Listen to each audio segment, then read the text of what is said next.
This week, if you've got a brick, you've got a key, as we discuss the 1988 horror movie, The Blob.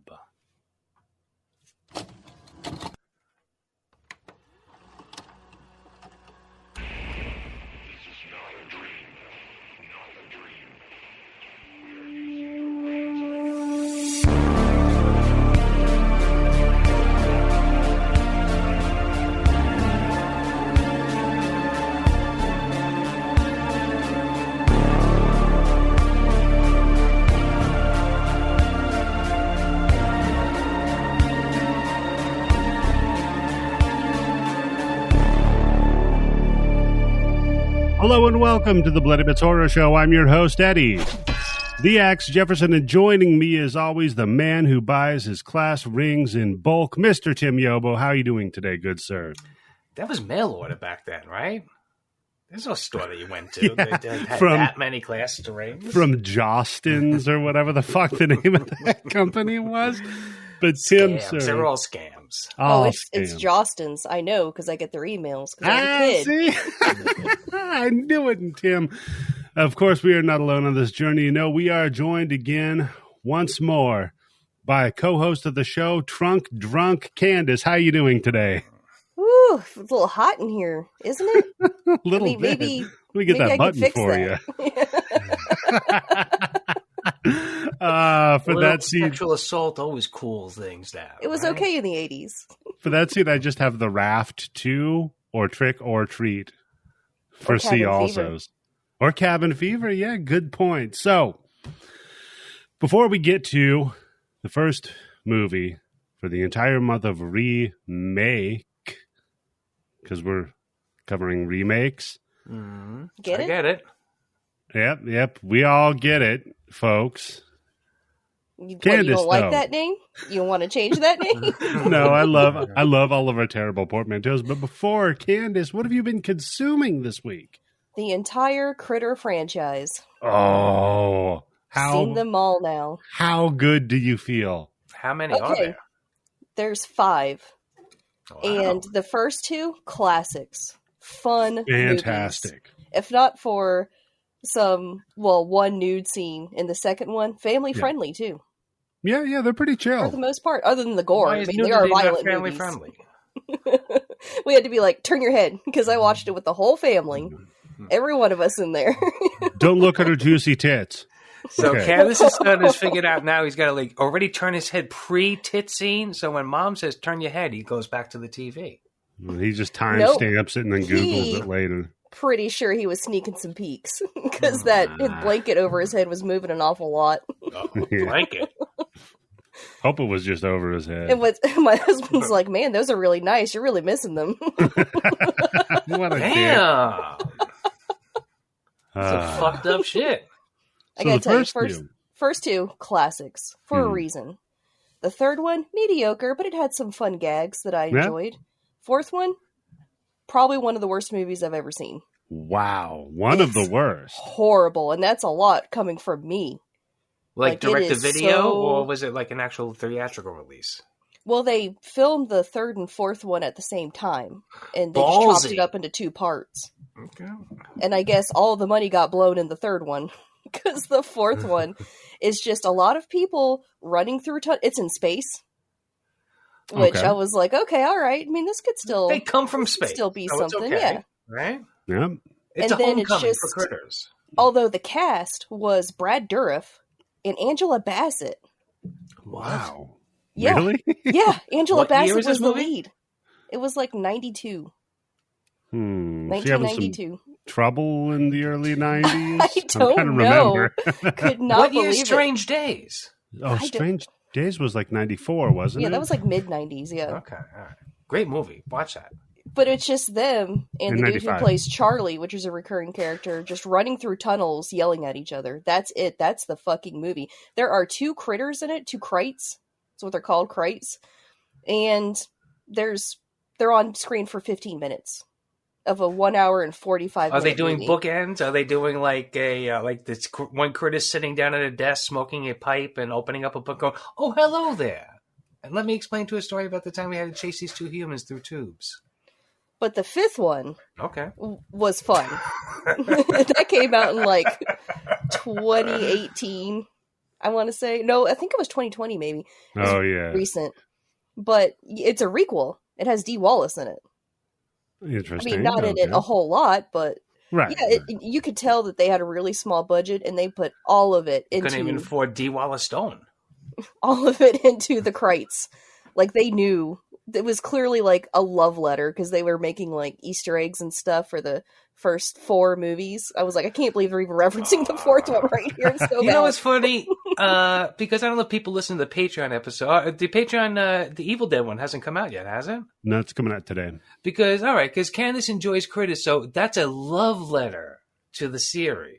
But Evil Dead is sometimes going a little too far on the fan service. Yeah, sometimes you can. Sometimes you can. But I would say, overall, the franchise of Tremors versus Critters, Tremors is better overall. Yeah. I wholeheartedly Michael Gross agree. in every one of them, right? Yep. Yeah, there you go. He's so good. Yeah, and then I went to Walmart because I was trying to find the Blu-ray for Deep Blue Sea, and the only ones I could find on Amazon were like region locked, and I was like, what the fuck? And it was either pay $7 for shipping for a $9 Blu-ray from Walmart. I'm like, no, just on principle alone, I'm not doing that. It's stupid. So I drove to Walmart and looked for it, and they didn't have it, but they did have a box set of Columbo, and I got that instead. Wow. Holy shit. Columbo's having a resurgence, isn't he? It really is, and I am all for it. Now I have Columbo on Blu-ray. Box set. That's crazy. You could just walk into a Walmart and get a box set of Columbo. Exactly. I was like, what the fuck? You can't get a movie that was made Deep Blue Sea, which it's like, what, maybe, Jesus Christ. Please don't tell me that's more than 15 years old, that movie. 1999 was when it came out. God damn, 99 really? Fuck me. Yeah. This is before, the towers were still standing when this movie came out. Yeah. I gotta tell you, Deep Blue Sea, also watched it. Holds up. My wife loves that movie. She fucking loves LL Cool J. I guess it's true. Ladies do love him. Yeah, Thomas Jane really, he never puts a shirt on for the entire movie. And he does lasso a shark. Yeah, exactly. It's pretty sweet. Gotta admit. That'd get me a little wet, too. So, okay. Candice, you ran a train on the Critters. How about that? I did. That's good times. What about you, Tim? What have you been consuming? We talk about it on the Patreon, but I guess I could talk about consuming a little bit of Evil Dead, right? Just a couple of brief brushes on it. Yeah, of course. Yeah. Don't really enjoyed it, but I heard on another podcast something that blew my mind a little bit. But I'm like, you know what? Who knows? You could do this with any movie.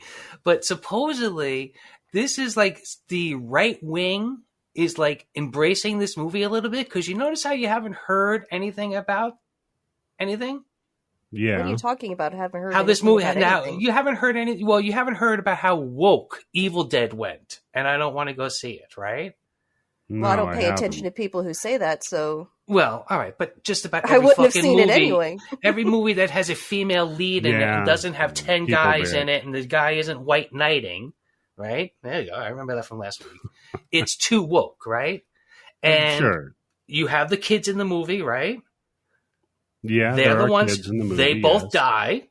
Mm-hmm. The mother with the tattoo artist dies. Who's the one who lives? The little girl and the mother who decides to keep the baby. After, and this is the thing that got me the most, because I want to mention it last week when we did the bonus episode, but I forgot about it, is when she pries the gun out of that old man's dead, cold hands. Mm-hmm. So you're saying that people are interpreting this as a right-wing movie? The people on the right, I think, are interpreting it like that. Well, I mean, if it makes them happy. Sure. I mean, because, since Star Wars, since everything where it's not 100% male cast, it doesn't have Bruce Campbell in it, right? So you should have all those fucking fanboys screaming. Well, but the last one didn't either. Yeah, but you know what I mean. I don't know. That's just what I heard. And when I heard it, I was like, oh, shit. Well, I guess that's the most benign thing a right-wing person can do when they like something. Is to like Evil Dead Rise. Just shut up. Don't go out and buy the DVD and shoot it. Yeah. I love that. I love when they boycott, when they buy. I wish they'd boycott the fucking Patreon. Just go out and buy it. Can we make like physical copies? Eddie, instead of making stickers, can you make targets? Can I make I can make stickers that are targets. There you go. Just put that into the design of our logo somehow. That's not a bad idea. Oh, it just popped into my head. I remembered one last thing I wanted to say about Critters 2. Mm-hmm. The fact that they didn't call it Passion of the Krites because it's based on Easter was a real letdown. Son of a bitch. That's so good. They're too afraid to go there. They're too woke. Yeah, that's right. They wanted to Mick keep Garris, the right wing. you coward. You should have put Passion of the Krites. The Passion of the Krites. You know what? Sign me up for that movie. I'm shit. down. I'm so down. You get some Krites back in the Bible time. Dude. I remember seeing that movie when it came out, the Ziegfeld, and having to wait like 3 hours in a long-ass line. Oh, man. And having all these Bible people across the street yelling and screaming. And you know what? The movie sucked. It's not that great. Yeah, it's not. No. Book was a little bit better. It's not fantastic. That's for sure. Oh, man. So, okay, good times. I would say, what have I been consuming? You know what? I haven't been consuming much, actually. I've, you know what? No, I take that back. I started watching. Apparently, Fox just thinks that they can put Gordon Ramsay in any contest show. Oh my God! I just watched a 2-part episode of Gordon Ramsay's Motel Hell. But go ahead. I haven't watched that yet. No, this one is you know that horror movie, The Platform? Yeah. Yeah, where shit drops down from the top? Yeah, for our listeners, what it is it's like a prison where there's a big thing of food that lowers from the top floor to the bottom floor. And whatever's left, the people at the bottom floors they'll starve to death, that whole thing. So it's like the end of the movie right there, but go ahead. Yeah, so it's like a, right.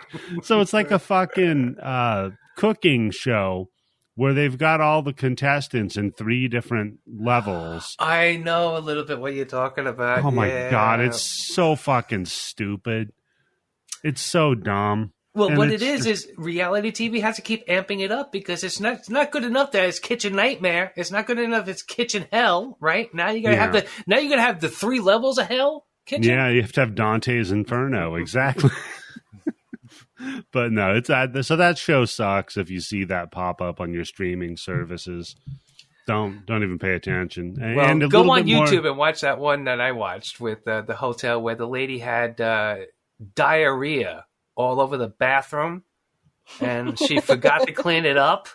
Wait. Yeah, that's right. Oh, yeah, I forget to clean it up all the time. Yeah. Her employee calls her out on it because she's like, I don't know what you're talking about. She's like, no, the first day that I worked here, you remember you had an accident in the bathroom. They just say it right there. And he takes one of these fucking devices that you take a Q-tip and you rub it on something, then you put in like a vial of liquid, then you put it in this machine, and it tells you how hygienic a place is supposed to be, where anything under 30 is good, anything over 30 is a little bit bad. And he asked them, how bad do you think this is? And the lady who had the diarrhea says, I'm going to say about like a 29. And the one who ratted around about shitting all over a goddamn floor and not cleaning it up properly says, I'm going to say 60. And somebody else says, I'm going to say 100. It was 875. 800? Nice. No. It was incredible. Oh. And I got to shout out, the other thing I've been consuming is fishtank.live. That is fantastic. Is that what I think it is? Are you just watching Fish Tank? Sort of, yeah. But imagine instead of fish, you took very, very severely affected that want to be famous on the internet people and put them in a house and just observe them. There's 10 cameras just everywhere. Bedrooms, kitchen, laundry room, garage. And this is like the dregs of YouTube attention seekers? These are just the dregs, I would say, of society. The first guy that got kicked out, he got kicked out because they figured out on DeviantArt he had some weird like pedophile fan fiction he was writing. So they had to get rid of him. My favorite, though, is this girl that is extremely autistic, like to the point where she just becomes overstimulated and has to stand up and spin in circles to kind of balance out her emotions. You know, I don't know if I want to believe this is a real show, Eddie, because this is coming from you. I don't know. It's very real. I don't know. Yeah, I thought that fucking Wang Wang thing was fucking real, too, but go ahead. Wang Wang was real. Wang Wang's real, Tim. That's a real person. Well, no, I thought that the interview with him. Oh, yeah. So, go check it out at fishtank.live. It's worth a watch. Are we getting sponsored by them or something? No, but it's funny. Can we get sponsored by them? I wish we were. They barely have enough money to keep their fucking website going. They put it up, and then the dude got a charge on his credit card for $30,000 for fucking hosting for 3 days. It's like, shit. Well, I don't know anything about hosting, but does that mean that you're getting that much traffic? That's how much the bill cost? Yep. Okay. So immediately I just say contact an advertiser, right? I mean, if you're getting that much traffic, get in touch with an advertiser. But I don't know, something about locking a bunch of people of dubious mental capacities in a room and then filming it for people's amusement. Unless you're like Fox or ABC, you can get in some trouble for that, I bet. So here we are, the beginning of Remake. And I put up a poll of 3 of the suggestions that Candice, that you initially had floated. I had it all planned out. This one got the highest amount of votes on the poll. Second highest was... And it's finally won a poll, right? Yeah. Yeah. Because they were all my choices. Well, I put other. It was loaded. I put other for one of them. So this one won, though, The Blob, 1988. Second place that came up, though, was House of Wax, which was a little surprising for me. Yeah, I didn't know the public was that into My wife it. loves that movie. That's a movie I can put on any time and she'll watch it. It's funny, I was talking to my wife about the William Castle, Dark Castle remake stuff, you know, how they kind of lost a bit when they stopped doing the gimmicks to go along with the films. Uh-huh. But she pointed out, no, having Paris Hilton in it was the gimmick. So true. Yeah, it was. Yeah. Yep. Fair, yeah. Fair and that's point. why a lot of people didn't see it.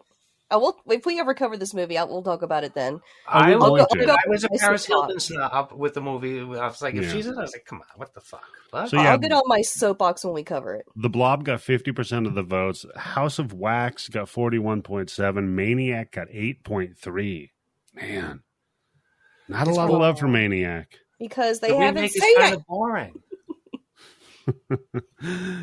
So we're going to definitely do House of Wax next. But Candice, I'm going to ask you first for The Blob. Why The Blob 1988 remake? Well, you know, my idea for a remake and why I was pushing so hard to do a whole month of remakes is because people on the internet that piss me off are the ones who are like, Hollywood needs to stop remaking movies. That's all they do now. It's bankrupt.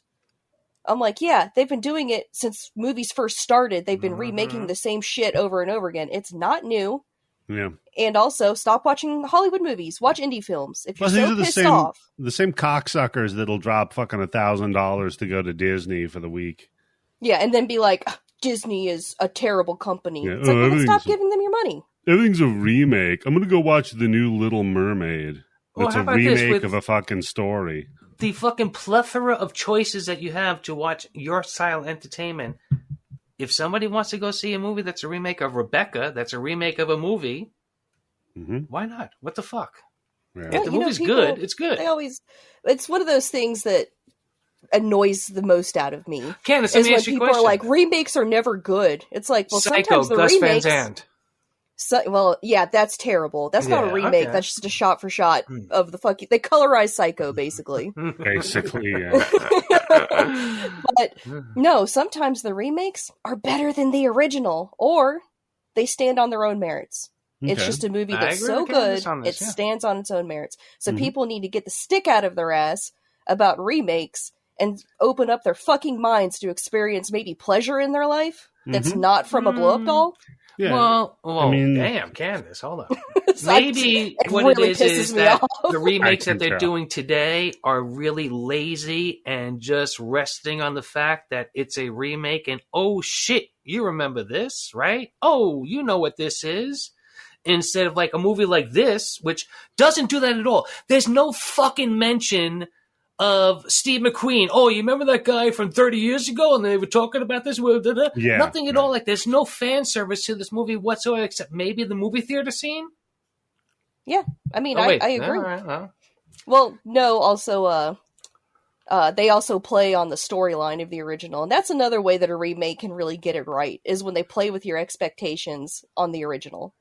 Because you're like, well, this is where it goes. And it's like, no, there's a little twist here. Which, that's fun. So, yeah, that was one of the reasons I wanted to show that not all remakes are bad. Now, there are probably more bad ones than there are good ones.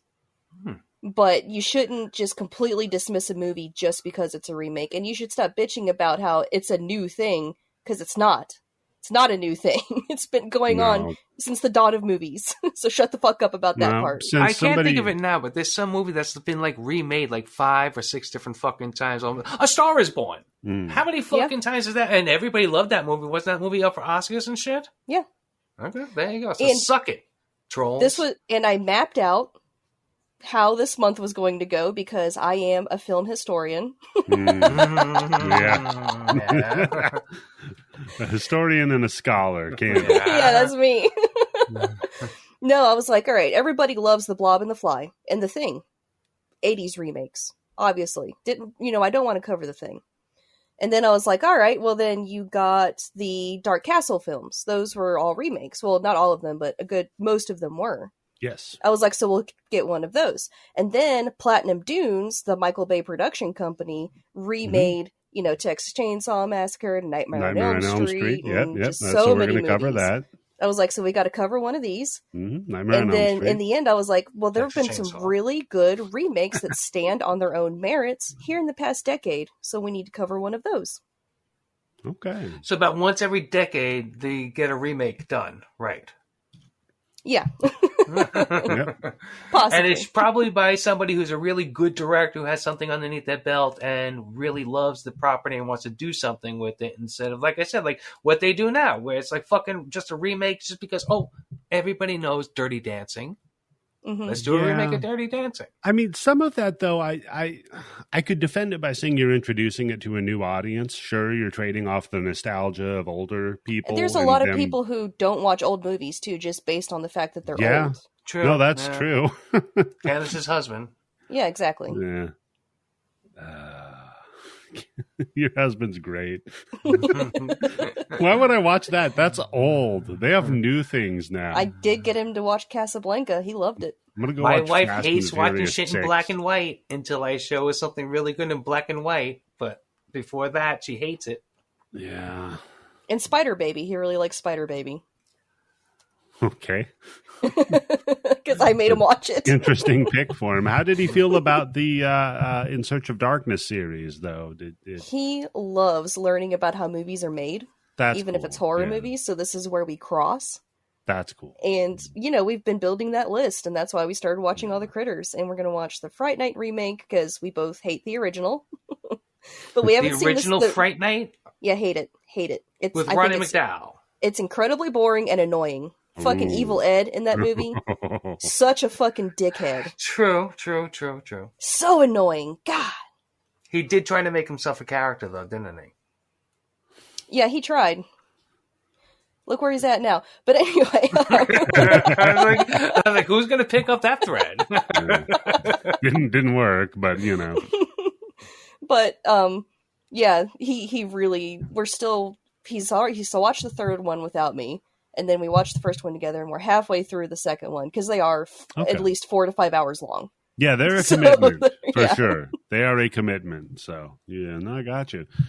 Okay, so, Tim, what about you, buddy? What's your history with The Blob? Well, I've seen the original many, many times, because it's on TV, and I'm old. But I've seen them. I know I rented this, and I was surprised at how much I liked it. Even then, which back then I probably would have been like a real fucking get the fuck out of here. Where's Steve McQueen references? What the fuck? I didn't go into my history with it, just real quick. I actually did not watch this until I was in my 30s. I'd never seen it. Okay. Somehow missed it. And I knew it was very beloved. But I listened to an interview with Tony Gardner, the special effects guy in this, and there's so much of what he talked about was the Blob, and now I was like, well, I have to watch this movie now. I know everybody loves it. I've just never gotten around to it. And so it was fun to watch the movie, and I know how the special effects are done in it, and you can't see it. Even when you still can't fucking see it. Yeah, the special effects in this are fantastic. The only thing that when there's some of the scenes where they're standing in front of the screen, it looks a little bit wonky, but for the time and for all the other close-ups that we get of the fucking Blob and the Blob doing shit, it is a fucking chef's kiss. I can't believe how good these fucking special effects are. For 88, especially. I mean, totally. And not to mention, this is the director's second movie. Like, he's not terribly experienced. Yeah, didn't he do something on Nightmare on Elm Street Part 3 or something? He directed Nightmare on Elm Street Part 3. So, how much money did this movie get to make? What was the budget for this? Because it's really, for real, if for nothing else, just see this fucking movie for the special effects. Because it's like Jurassic Park, how fucking incredible it holds up this many years later. Yeah. Well, the estimated budget on it was $19 million. I would have accepted 15 million. I mean, not 15 million, 50 million. I did look into the math of it, and it made like 8 million worldwide. Of course, it was a huge failure. Of course, it was. Yeah. Well, what are you gonna do, though? You know, you can't force people to like the Blob. Sometimes the Blob has to come after them. But I think you're right. I think this is one of them that over time, like. And even you see the results in the poll of everybody coming out and supporting, that they wanted us to cover the Blob. It's one that I've heard recommended that we cover before, just apropos of nothing, right? Because it's such a weird moment in history. You've got 1988 remaking a 50s horror movie, right? It's just it's interesting. 58, the first movie came out. 88, this one comes out 30 fucking years later. Because that's how you do it. Yeah. You had that nostalgia for those 50s movies, and so they were remaking 50s movies. Did you think people back then bitched about the fact that they remade The Thing from Outer Space? No, I don't think people really bitched about remakes so much in the 80s. I think it's an internet thing. Yeah. Once the internet popped off, everybody's had a fucking 98% opinion. of bitching is just because of an internet thing. That's what exactly. I mean, that's why we're here. So... I saw this one. I know we rented it like when I was very, very young. Watched it. Tim, you're going to love this. Never saw the original. I've still never seen it. Still haven't, Candice. I'm right there with you. Why? You have this. Yeah. How could it ever, in any capacity, be better than this? Can I tell you why? Because it's a movie about a blob, and that sounds stupid. From the 50s, because the special effects do not hold up in that one. Yeah, they're going to be real bad. But Steve McQueen, I mean, I might have to go check it out just for fun. Although the Invasion of the Body Snatchers from the 50s still holds up. That's actually a really good true. movie. That's a fantastic movie. That one I have seen, the 50s Body Snatchers. That one's fantastic. So, yeah, as you pointed out, this one's been directed by Chuck Russell, fresh off of Dream Warriors, who would go on to direct Jim Carrey's The Mask. Fuck yeah. Good movie. Arnold Schwarzenegger's Eraser. Oh, no. Vanessa Williams and James Caan with the movie with Schwarzenegger in it. You know what? It's... Yeah, that's the Funky right guns, sound. Right? That's the right sound for the review of Eraser, is that... Better than most of the bad Schwarzenegger movies. Last Action Hero, underrated, by the way. And he went on to direct Scorpion King. Oh, no. Oh, that's the first movie I saw in theaters and flat out laughed at a serious part. It's so bad. First time. Wait, there was a serious part in Scorpion King? It's a serious movie. It takes itself very seriously. You know what's funny to think about is that The Rock has been acting longer than he was wrestling. Yeah, that's true. Because he's going to be going back to wrestling pretty soon. Yeah, I think he might have to. So this one stars Shawnee Smith as Meg. You might remember her as the reverse bear trap girl, Amanda, from the Saw series. Yep. Tim, you might remember her as a dancer from Annie, the musical. Nope. And I wanted to add this little plug. Mm-hmm. She was the host of a reality TV show when I was in college called Scream Queens. Okay. Where it was all these actresses who were competing for the part in Saw 6. Oh, okay. And she was the host for it, and it was really good. Like, it was one of my favorite things in college. I had to be home to watch Scream Queens. And she was so cute and charming and so likable and stuff. I'm like, man, I love her. It's bad that she became a junkie and then joined a cult. Sorry that happened to her. Yeah, but it always cracked me up because she would always introduce it as, these women are competing for a role-breaking, like, a career-breaking role. Like, this is gonna put them on the trip to stardom. This is their door in Hollywood, is Saw 6. Saw 6! Yeah, wow. For a bit part in Saw 6. No, wait, Candice, when you said that, were you talking about her role in the movie Saw or in real life? Junkie. No, I was making a joke about her character in the Saw franchise. Yeah, she's not really in a cult, Tim. I'm just wondering, She's okay. She was also the voice of Mariska in Lollipop Chainsaw, so that's a little Eddie the Axe. So you get wood every time you hear her voice? Little bit, yeah. Little bit. More, it thickens. It doesn't really solidify. Much like the Blob. It's like the Blob. Yeah. The penis is a lot like the Blob. It also disintegrates anything it touches. And we've got Kevin Dillon as Brian Flagg. One of the weirdest looking dudes in Hollywood. Okay, Tim, I'm going to call it out here. I don't know if you're going to know the reference, but this dude in his hair looks like fucking Richard Marx.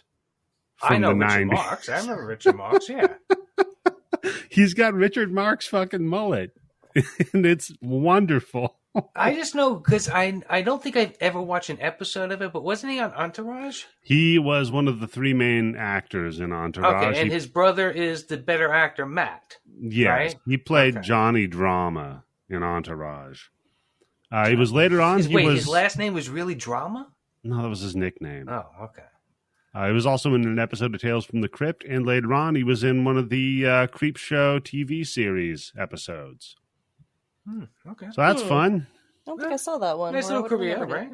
Yep. We've got Jeff DeMunn, who played Sheriff Herb. Oh, Dale. Dale from The Walking Dead. Very famous character actor. He was also in The Mist and Storm of the Century, which are two Stephen King books that are very similar. He's also in Christmas Evil. You ever notice one place has a lot of snow, Eddie? You ever notice there's a lot of Stephen King books? It's Stop trying to fuck Stephen King up. What the hell, man? I'm just saying, there's a lot of people being like locked up in places while there's some weather event and they turn on each other. Look, when you write as many books and short stories as that motherfucker has, and you keep turning them out, I love it. All right, you're going to get some run over. But some things are great, some things aren't, Does he pay you for these reach arounds, or is it just a suit? No, I think Candice is a fan also. So, look, there's some of his books. There was like a 10 or 15-year period where and I'll even say this. I can't even remember the last. I think the last Stephen King book that I read was The Outsider. And because I know he went to like a crime series thing. Okay. He did some like serious stuff thing. And I was like, no, that's just not for me. So, but his earliest stuff and some of cherry picking some of his latest stuff, which you got enough to fucking cherry pick through. Yeah, fair. Hey, speaking of cherries, Candy Clark, who played Fran, the waitress, she was in Cherry Falls. Was she? Yeah, she was also in Cat's Eye, speaking of Stephen King, and Q the Winged Serpent. Who's she in Q? Who is she in Q the Winged Serpent? She like one of the rooftop people? Yeah, I doubt it. She was a waitress. Yeah, she was the waitress. Oh, she was in Zodiac, too. Holy shit. As a waitress, I remember, she served Mark Ruffalo. And is she just... Yeah, I'm looking at her. She's just a waitress in everything. She was in American Graffiti. She played a waitress. Holy shit, she was in Cool as Ice with Vanilla Ice. Was she a waitress? No, I bet you she was the mom. I bet you she was the mom. Oh, yeah. That was right around that time. She probably I once worked with a woman who claimed to have almost gotten that part of the leading lady. Interesting. Oh, yeah, she was one of the leads in Q the Winged Serpent. She was Joan. Okay. Oh, shit, she's the girlfriend, but she's got red hair in that movie. Damn. You got to check that out then, buddy. Yeah. I figured focusing on Michael Moriarty's insanity. That's what's doing it. Let's focus in on Art LaFleur, who plays the pharmacist. And again... Everybody knows him. Again, another pharmacist, Bloody Buddy. He was in Cobra. Yeah, my husband, he watched this with me, and he was like, that's the dude from Cobra. Yeah, he's also Babe Ruth in everything they have Babe Ruth in. Because he kind of looks like Babe Ruth. No, he isn't. I bet you he was in the Flintstones movies. One of them. He has to be, right? That face, right? Yeah, with chiseled face. He does have a Flintstones-looking face. Mm-hmm. He was in Field of Dreams. As Babe Ruth. As Babe Ruth. No, I'm now you've got me curious. So now I've got... Oh, he was in that Ace Ventura Pet Detective Jr., Tim. Oh, no. The one about the kid who's Ace Ventura? I have no idea what you're talking about, because I know that they made 1 and 2, and that was it as far as I knew. Did you see the, I think I linked it, the video game, the Ace Ventura Adventure video game? Yeah, you looked did. like fucking shit, dude. Holy crap. I think it was last weekend I started to watch Ace Ventura 2. Yeah? And had to turn Holds it off. No, thank you. Yes. Little rough. Little racist. Doesn't age very well, some of those bits, right? Yeah, not like the original one. I didn't even reach those parts. That's what I was really talking about. Because before it even reached those parts, I was like, we're done. We're done here. This is not funny. Yeah. This is aggressively unfunny. Yeah, it's not funny. Go watch Dumb and Dumber. That's a lot better. Then we have another big name in horror I'm going to call out here, Bill Moseley. Oh, shit. Was he the scientist? What? No, he was one of the soldiers that was down in Yeah, I thought he was a scientist, but yeah. He gets his face cracked? Yeah, he's not cast as a scientist. They call him a soldier, but yeah, he's a soldier, yeah, because he has a gun. Yeah, exactly. And of course, you know him from the Texas Chainsaw Massacre series, Damn, Rob Zombie's House of a Thousand Corpses. I did. I was like, is that Bill Moseley? I thought it was somebody because he's one of the few characters that you see multiple times, and he's kind of got like a big part towards the end of the movie. Yep. Then you've got Del Close, who played Reverend Meeker. Another that guy. Also, one of those that guys that there would be no Saturday Night Live or Upright Citizens Brigade if not for him. He kind of trained the original Second City people to go out and do their comedy stuff, which eventually led to Saturday Night Live. So you can thank him for that. Yep. Shouldn't have an abortion. He was also a teacher in Ferris Bueller's Day Off. Not the shithead one. You know what I'm talking about. The fucking who did he write? Ben Stein wrote for Nixon administration. He was a speechwriter. If he didn't write for him, I know he was a big proponent. He was maybe a journalist or professor and something like that. Is a guy I'd like to see drown in a toilet. On Minecraft. Yeah, on Minecraft. Right. On Minecraft, yes. Right, exactly, yeah. Good point. That was a Minecraft abortion I was then, Candice, you called out Tony, but I'm going to call out his wife as well. Tony and Cynthia Gardner did the makeup and special effects, and I have got to call them out on this one. Bloody Buddies, of course, from Return of the Living Dead, did special effects on fucking Aliens, Lost Boy, you name it.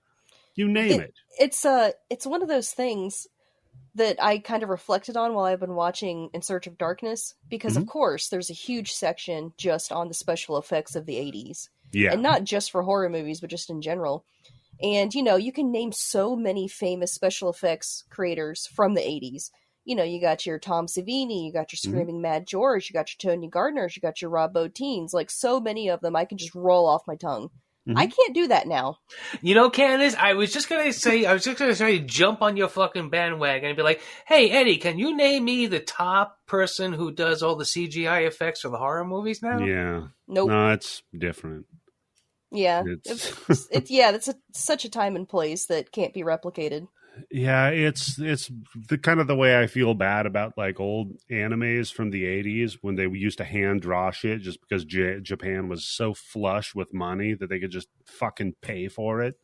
So you got amazing shit like Perfect Blue and Akira, and now everything's CGI and just garbage animation. Ugh. I mean, money-wise, it makes sense for them, but they're losing out on the thing where it's like everybody still talks about Akira. Yep. Right? They're never going to be able to do it again unless somebody wants to put the money into it. Maybe with Uzumaki, with what Junji Ito is doing, because that man is personally involved in it, and it's already been over 3 years, and he just keeps telling him, nope, more time, more money. Damn, could you imagine having that much power? I mean, he does. If anybody is going to get an anime made for that kind of dough in Japan, it's him. Well, that's at a certain point, you cross over the line where it's like, well, I guess we got to keep going. That's another thing from In Search of Darkness was Joe Bob Briggs saying every decision was made for money. He's like, nothing was made for art in the 80s. It was how much money can we get and how far can we go with what we got. He's like, that was the key. He's like, and people today try to dissect these films like they're pieces of art. He's like, they're not. They're a commodity. Yeah. It's like they were not made to impress you. They were made to get your fucking money. But they're still well made. So I think there's certain art to you have $1 million budget and you make a great movie versus here's a $50 million budget and you put up a piece of shit up there. Hey, a lot of those pieces of shits were blockbusters. We see that now. That's true. Yeah. So I think that's about it for the big names that I wanted to call out on. Oh, there's another Bloody Buddy Candice in this movie. Oh, okay. What's her name? Eleanor Elaziak or Elaziak from Bordello of Blood. Oh, see, I have written down that's a lady from Under Siege. She's the rape victim. Eleanor Elaziak. And in Under Siege, she was almost a rape victim in real life. It might be Eliza Eleniak or something. I cannot remember her name. Oh, yeah. Okay. She's got the craziest eyebrows, and that's me saying that. She's stacked, though. Those eyebrows are stacked, too. Erica Eleniak, she was the main character, the second lead in Bordello of Blood. And she was in Baywatch, if I remember correctly. Yeah, that episode we did on Baywatch, Tim. She was in Baywatch, yeah, and Playboy, and Dracula 3000. Oh God, Candice, I'm pretty sure I own that movie. I know you do. Sure you do, yeah. Of course you do. Pretty sure I do. I can picture the cover. Well, that's how your son beats the rule. He's like, hey, Mom, can we watch Dracula 3000? Oh, yeah, that's how he's going to get you. No, Mom, it's a vampire movie with a bunch of tits. Hey, let's watch Bordello of Blood, Mom, again. I know how much you love Dennis Miller and his references, Mom. Ooh, he's found his white horse. He's found what he wants to watch, and he keeps pushing me for it and asking, well, when am I old enough for it? Cannibal Holocaust. Ooh. Really? That's a line in the Yeah. sand. I was like, absolutely not. Why? And he's like, why? What's so bad about it? And I can't even describe what's bad about it. This kid is, he's just pushing your buttons. He's fucking with you. He's testing your limits right there. He's already seen worse than that. Yeah, him and his friends do worse than that while you're not around. Does his phone have more than LTE on it? Yeah, is this kid, how many G's this kid got on his fucking phone? This kid got 5 Gs? Is he up there with the other people getting their injections? What's going on? All right, so speaking of, we start out in space where the satellites are beaming 5G signals into all of us that are going to turn the frogs gay. Small town USA. And it's just empty. We're panning over just empty streets. But it's a quaint little town. Yeah. That's clearly really big into skiing. I'd like to visit, but I wouldn't want to live there. Yeah, it'd be a good place to pop up, sometime around the winter, do a little skiing, get the fuck out of there. But it's not a big touristy. It's not too touristy, though. No, it's small enough. We're at a high school football game where we meet our hero, Paul. Paul makes... What's that? I mean, he is for now. We're going to follow Paul for a minute. Well, and then here's we're going to crazy be done because when with I watched this again for the show, I was like, wait a second. I thought that Dylan kid was the star of this movie. Yeah, they do a swerve. Yeah, you mean Flag? Yeah. Well, that's my my Xbox game tag. So and what was that from, Tim? And it's 2 G's. It's from a Stephen King series, The Dark Tower and Insomnia, and so many other books. There's references in it. Just love Stephen King. Mm-hmm. Mr. Yobo over there. Hey, when it was the first book, Stephen King's Pet Sematary was the first book that I read because I wanted to. Oh, my first Stephen King book was Cujo. I was 9 years old. Mm-hmm. Damn. It's pretty good. And that's the one where the kid dies. Yep. And there's an affair and all that other shit going on. I didn't know you're back in the saddle again the same way after that. I'll do you one worse. My first Stephen King book was It. Ooh. I was like, this is a little rough. Grade school. So definitely. So then it wasn't rough. Now it is. But back then it was like, wow, back then I'm going to go in the sewer and look for a clown. Yeah. Graduate from the 8th grade. Is that what it's like? Yeah. It was like, hey, Suzanne, you want to come with me and all my friends down into the sewer? I got a plan. No? Okay. Never mind. Go back to your abusive father. Anyhow. Our buddy Paul makes a goal or whatever, and he's ogling Pam, which is our Amanda from Saw. And then his friend, one of the best characters. Oh, one of those horn dog. Not just horn dog, but sex pervert. Pervert, sex pest, sex criminal. Yeah, this guy, he can't afford the rape van, so he got the next best thing, right? God, yeah. That's so true. Oh, he made his own rape van. Yeah. Yeah, less suspicious, right? He's got a date rape kit. He does. He's got a date rape trunk. MacGyver fucking trunk of date rape paraphernalia. I love this guy. It has seltzer. It has seltzer. Yeah, seltzer. Tim, you're so right. Oh, God. That really mixes up the drugs in the drink when you spray the seltzer water in it, man. Well, then she won't ask. And then all those little bubbles. Well, Tim, then she won't ask why her drink's fizzing. So he ogles Pam, and then his buddy is like, hey, man, you should go shoot your fucking shot with her. He's like, I don't know. I got to wait till the right minute. After I get a concussion. After he gets fucking CTE when they drive his ass through a fucking Gatorade table. He's just laying there like blinking, half awake, and Pam comes over, or Meg comes over there. He's like, well, what happened? He's like, oh, you want to go out on a date, Meg? Well, you know what's funny? And I'll give points to this movie, and I just thought about it right now. Mm-hmm. This is going against a trend. He's the quarterback or the star receiver on the fucking football team, and she's a cheerleader. This should be almost like a no-brainer. He's not ugly, right? Yeah. No, he's not ugly. He's not coming off as an asshole or anything like that. You know, they both come off as, I'm not going to go as far as that they have like a problem, but like, you ever known anybody who was like raised by their grandparents? Mm-hmm. And they're a little like off. They talking about Bobby like that? They both kind of come. Well, no, Bobby's a sweet man. And this dude seems sweet too. Well, there you go. Then it's not bad. I'm not saying it's a bad thing. I'm just saying, you know, it ain't right. Keep an eye.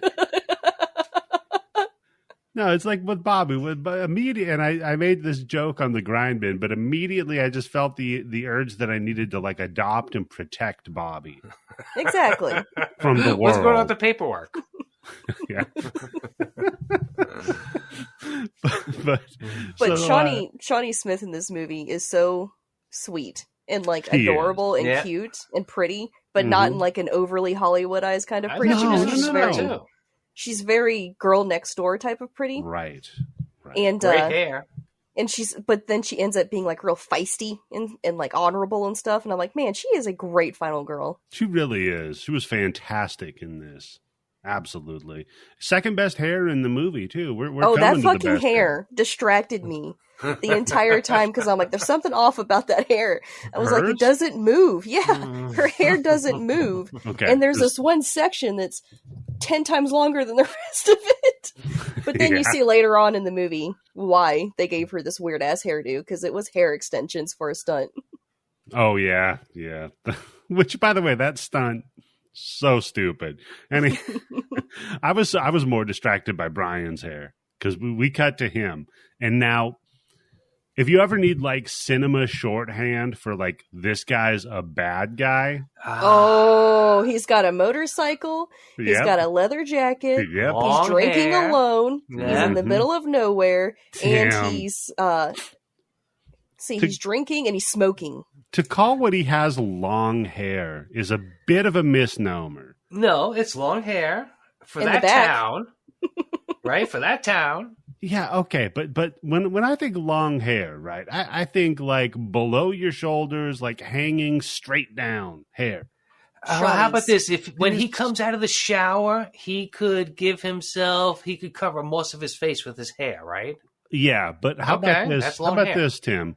Your bad boy probably spends at least 2.5 hours on his hair a day. Well, that guy, he's not my bad boy. Oh, Yeah, okay. because it's permed. He has a permed mullet. He has got a permed mullet. He's got to pull it. If you ever, you know what? I got to send it to you guys. Let me cut a copy of this, because I was like, this motherfucker looks like Richard Marx. He does. He's got that hair. I don't know who It's Richard that- Marx is. Candice, it's like that long hair. I'm going to put it and in it's the like, chat here. It's like the guy got like a Farrah Fawcett blow dry.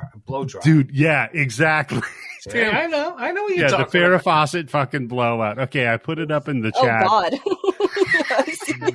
It's just in the regular chat. He's a repeat offender, all right. In the Zencast chat, too. I'm afraid to click on it. I want to leave for the room and fuck up for the recording. listeners. It's a picture. It says Richard Marx from his repeat offender world tour, which don't go by that nowadays. Yeah, repeat offender. What? That's the And first it thing I just thought looks- of. It just looks like drama from fucking Entourage with a bad wig on. Oh my God. So he's our hero. He's got the leather jacket, the cigarette, the beer, the motorcycle. No, Eddie. He's got the leather jacket that's got cards on it. Oh yeah. He's You also don't do wearing... that to a leather jacket, man. You don't do that to a leather jacket. You don't put shit on it unless it's a fucking patch from your fucking motorcycle club. Right. You don't put shit on your fucking jacket. Not even the cool fringe, Tim. I wish he had the cool fringe. If it comes with a jacket, yeah, but you wouldn't like buy a leather jacket and then like put the fringe on yourself, would you? Yeah, maybe you don't. This guy's all about embellishment and effort, though, Tim. I mean, you saw his hair. He's also got an earring. Yes. And for some odd reason, he's wearing a double-breasted chef's shirt. Yeah, that's a weird I choice. didn't notice that. Maybe he works as a cook. You know, we don't learn a lot about Mr. Flag here. He's kind of like and I have to say, maybe he's the Steve McQueen stand-in here, Tim. He's kind of the bad boy. You know, because I've seen it so many times, but it's been so long also since I've seen it. I don't remember if Steve McQueen was supposed to be quote unquote the bad guy, the bad boy in that movie. Well, he's just about versus to like a regular teenager. Okay, but Mr. Flag here is about to go jump the busted bridge on his motorcycle. Okay. Yeah. Because you know when you're a bad boy that gets drunk a lot, your thing you like to do is go hang out alone in the woods. Well, he's testing himself. Okay, this is how cool he is. He wants to do it because he knows he can do it. He doesn't need anybody to watch and see him do it, right? Or he's practicing it before he shows people. Oh shit, he's doing. Oh, okay, yeah. And then he's yeah, later look, this is the on- first time I've ever done this. Yeah. Yeah. Hey, you know what? I'll bet I could jump that bridge. So he goes to jump this bridge, drinks half of a beer, tosses it, goes to jump the bridge, eats shit. And then we cut to like a woods hobo. This is Crazy Ralph's uncle, right? It's the Yobo, yeah. It's the Yobo. Wow. You know, Candice, I take that as an insult because I would have finished that beer off instead of dumping it out before I put it in my bag. At that point. Right Yeah, here, when we were watching this, I go, there's Tim. As soon as this guy showed up, I was like, anytime there's a drunk, a pothead, a drug addict, like anyone. A drug addict? Or, well, not really a drug addict, not any hardcore drugs. or someone who's homeless, it's always Tim. Yeah. That's if they're a sexual deviant, then it's Eddie. Oh, thanks. Yeah. I don't know. I'd trade one of those for sex and deviant besides fucking homeless fucking drug addict. Why you add fucking Vietnam vet into the mix? Yeah. I mean, you're the old man in the group. So, yeah, he dumps out the other half of the beer and then just takes the can. Like, I got you. And then I love he claps for him while he's laying on the fucking ground. So, he's a treat area homeless man, but he's having fun. He's having a good time. And let me tell you, that old man, that guy, he's got a little routine down pretty good, right? With his cans. Oh, yeah. He's got Stompy Candy down, Tim. Plus, doesn't he have, at one point, it looks like he has a fucking knife in his boot. Oh, yeah. Oh, he does. Yeah, he does look like he has a knife in his boot. A giant one, too. Is he a nom vet? He must be a nom vet or something. He looks like he's like 80 years old. How the fuck is he a nom vet in like 88? Maybe he's like one of those nom vets who didn't learn the war was over. Oh, God. And he's still... in Northern California. Jesus, yeah.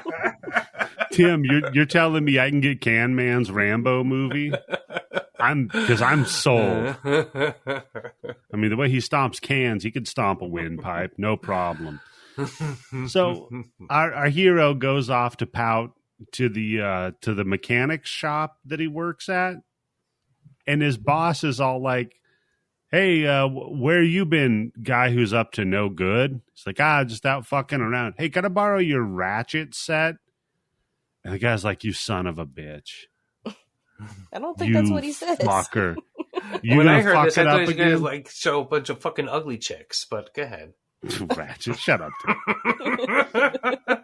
So I do like that his boss is...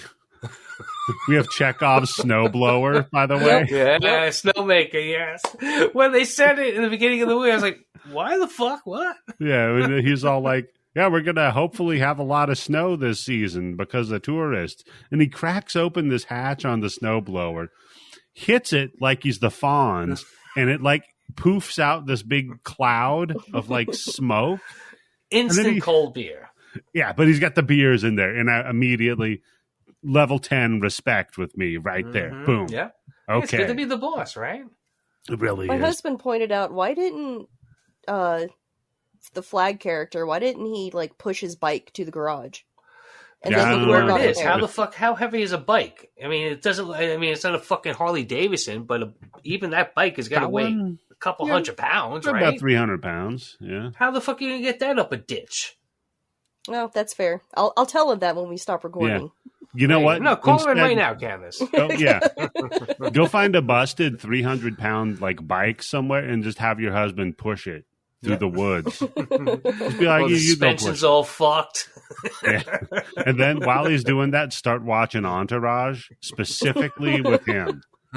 As many scenes with him, with what's his fucking name in there? Drama. Turtle. Yeah, whatever. Johnny Turtle Boy. Yep. So he gets the ratchet set and he's like, all right, I'm going to go, do my thing. He's like, all right, just don't fuck them up. There's 12 of them. I remember. Okay. Then we cut to Fran at the diner and old Sheriff Urban there shooting his shot. It's like, hey. Yeah, this was so cute. It was. This was also an adorable part of this movie. And I feel like if I was a kid watching it, I'd be like, ew, gross. But I am a middle-aged person, so I watch this and I'm like, oh, they're finding love. And now it's engrossing. I'm like, oh, I'm invested in these two. Yeah, because, they're flirting a little bit, but he's awkward, she's awkward. She's all like, oh, I can't go anywhere because school or the game's about to end, and it's about to get fucking crazy in here. But now, here's a problem, it's a small town. Mm-hmm. Come on. They're both old enough at this point. They should have fucked somebody, or they're close enough that they fucked the same person who fucked the other same person, right? You've got to remember, though, Tim, everybody in this town was raised by their grandparents. So none of them have had sex. So there should be a lot of fucking going on, right? No, I'm just saying, you notice how they're similarly like innocent and kind of sweet? Same as like Meg and True, Paul yes, it is. Especially that fucking pharmacy scene is like straight out of like 1950. Yeah. I think it's really cute and charming. I mean, it's a joke from the 50s, the pharmacy scene, for sure. but no, you're right. And she slips him her number on the receipt. Yeah, it says, I get off at 11. I get off at 11, and so will you, ...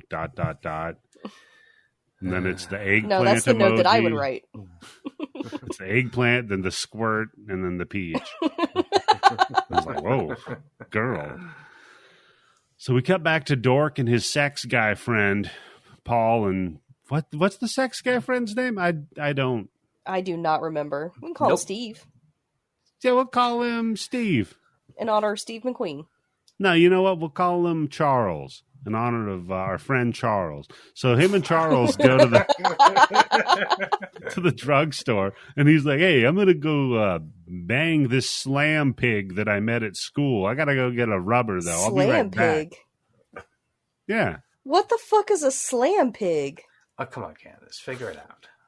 But go ahead, Eddie. Explain. Okay, well, slamming is like another way of saying fucking. Mm-hmm. And then a pig is what you would like if you want to devalue a woman. Oh, I thought it was because she was fat. I was like, what? Oh. She's not fat in this movie, though. Candice, which is why I was confused. Candice, I wouldn't body shame her. That's rude. Just slut shaming. Slut shamer, yeah.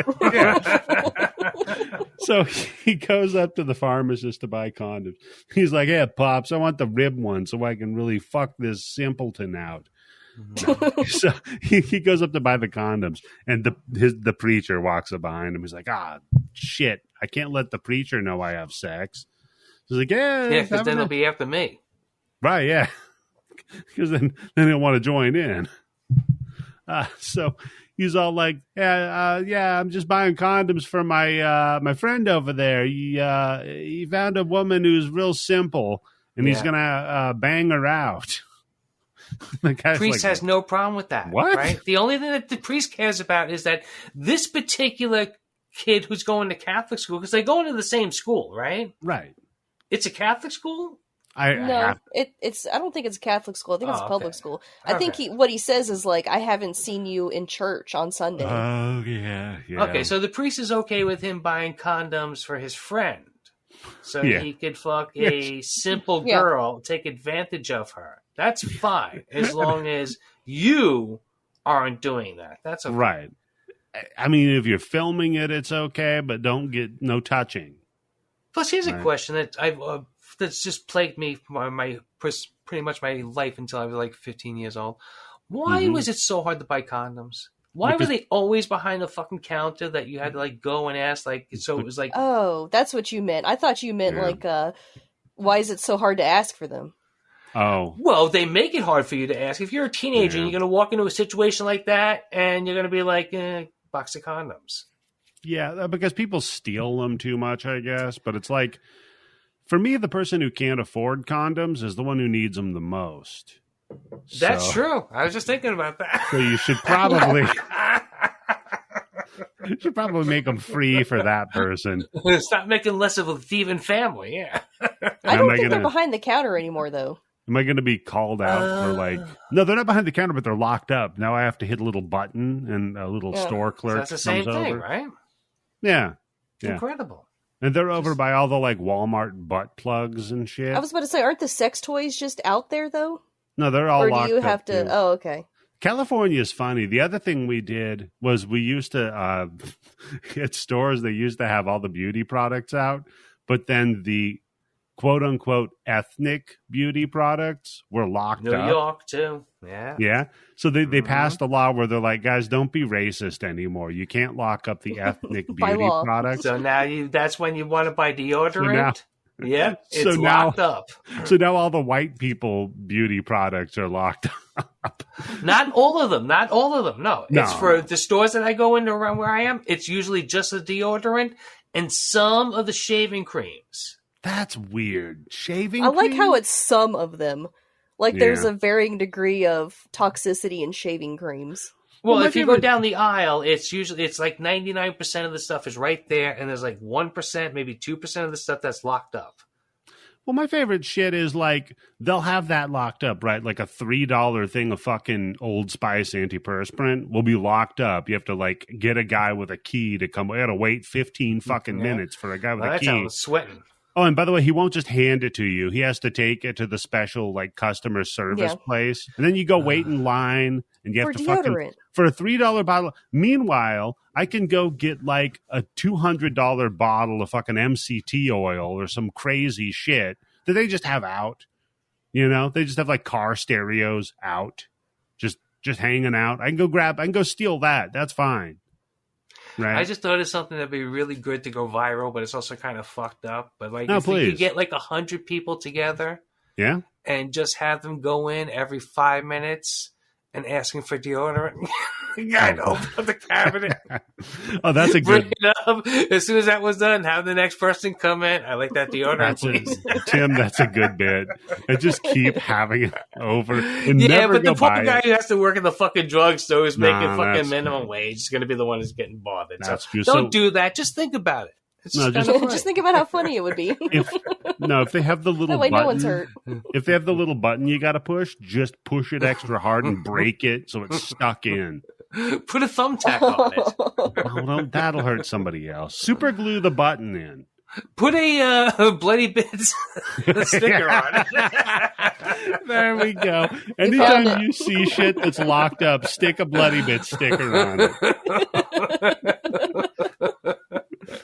I love it, Tim. Now that's our guerrilla marketing I want to see.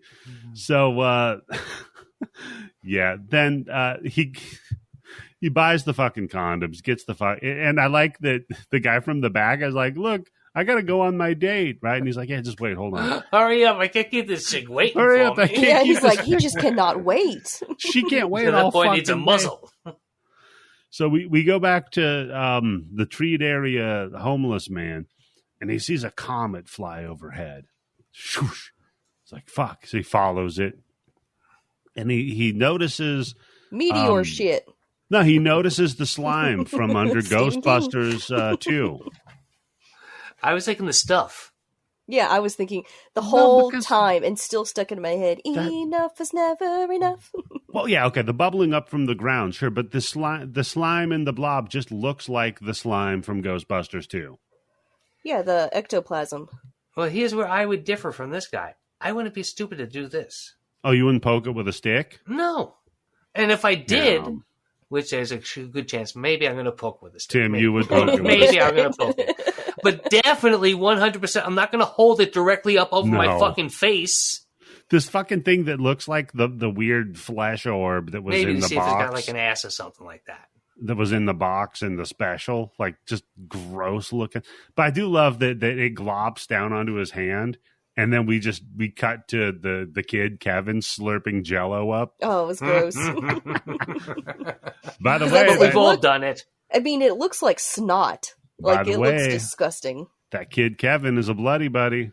Is he? What's he in? Yes, he is. He was in Return of the Living Dead.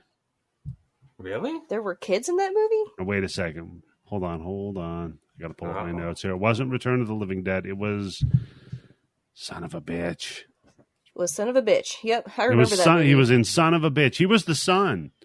And the bitch was played by Candice of all people. Yeah, Bloody Buddy Candice. Michael Kenworthy. That was the kid's name. He was in Return of the Living Dead Part 2. That's what it was. Oh, okay. Son I've of a seen that. bitch. Okay. I've seen that more than the first one. Really? Yeah, I've only seen the first one once. Oh, the first one's so good. It is really good. So he's not a bloody buddy, and then fuck him. He was in Webster? Tim. I watched Webster. Tim, this kid was in Webster. That's not his demographic, Eddie. No? Okay. You confused him with Gary Coleman? I was a different Strokes kid, yeah. No, that'd be Candice confusing him for Gary Coleman. Hey, I identified Bill Moseley. That's like that little person comedian that fucked the broad because she thought he was Wee Man. Does that count as rape if you're pretending to be someone else? No. He didn't know she thought he was. She was like, "Oh my god, I can't believe it's you," and never really said who. Oh, gotcha.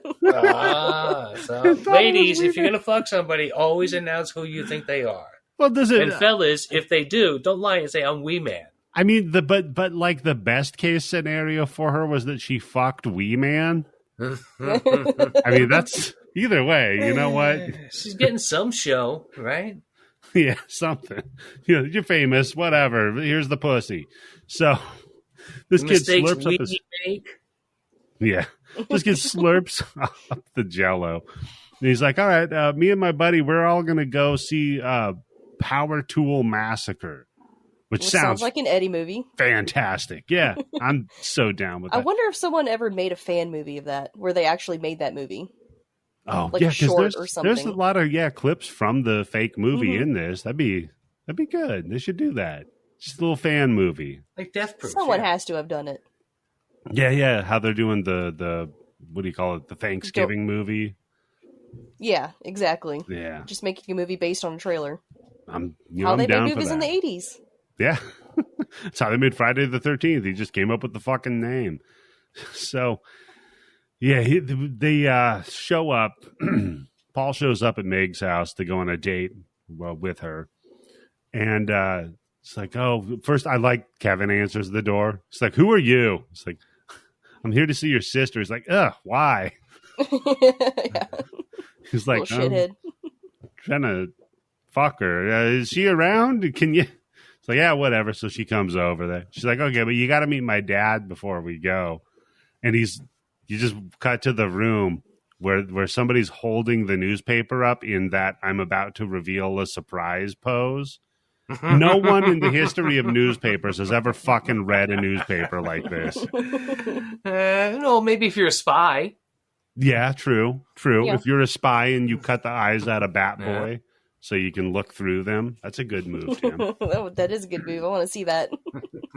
Yeah, I don't think I've seen that. I might have just made that joke up.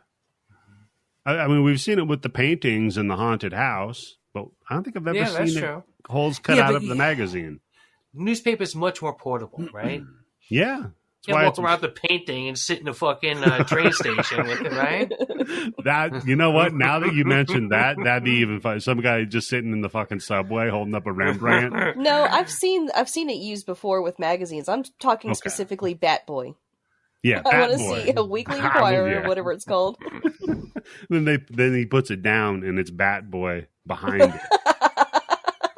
See, that's the joke, is that the cover of it says they're looking for Bat Boy. He's escaped. He puts it down, it's Bat Boy. So, yeah. Of course, and then it just cuts because it's the dad's the pharmacist. It's like, And he says, ribbed. Ribbed? You're going to fuck my daughter with ribbed? Now, would he let his daughter go out at that point? Oh, absolutely. It's the 80s. Yeah, remember? He thinks the guy. Yeah, but also kind of living in a town that's running like it's the 50s. That's true. Yeah, I don't know. His buddy was just talking about how he's going to fuck the simple girl, and it turns out to be his daughter. Yeah, I think he'd be down with that, Tim. I think that's a plus. I think there's a scene later in the movie where they talk about how they met, and it's like, oh, I'm glad that got sorted out. I guess that he was able to explain the situation. Oh, that's good. Yeah, after the world almost ends, I'm glad that they could, come to terms with how they met. So, Kevin and his buddy leave to go have a sleepover. He pulls the old, I'm going to sleep over at my friend's house. My friend's going to sleep over at my house. Mm-hmm. Because his friend's brother is he's the one of the ticket takers at the theater. So he's going to sneak him in to see Power Tool Massacre. But before Kevin can go, his mom demands he put on a jacket. She goes real quick. Oh, zipper stuck a little bit. Here you go. Oh, this is the part where he's like, but it's so hot outside.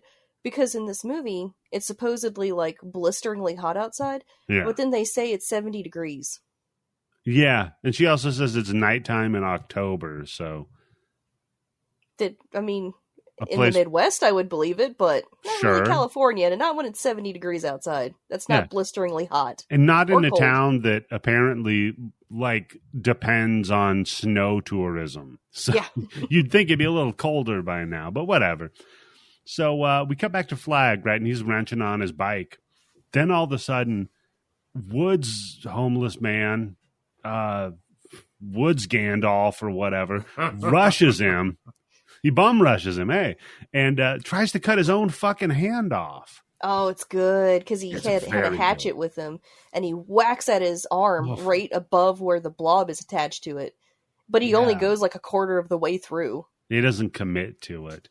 Well, no, you got to put your hand down against something solid. You can't just hold your hand out and try to cut it off. Yeah, you got to brace it against something. When you see that the blob dissolves things inside of it, you know he's in fucking agony. Oh yeah.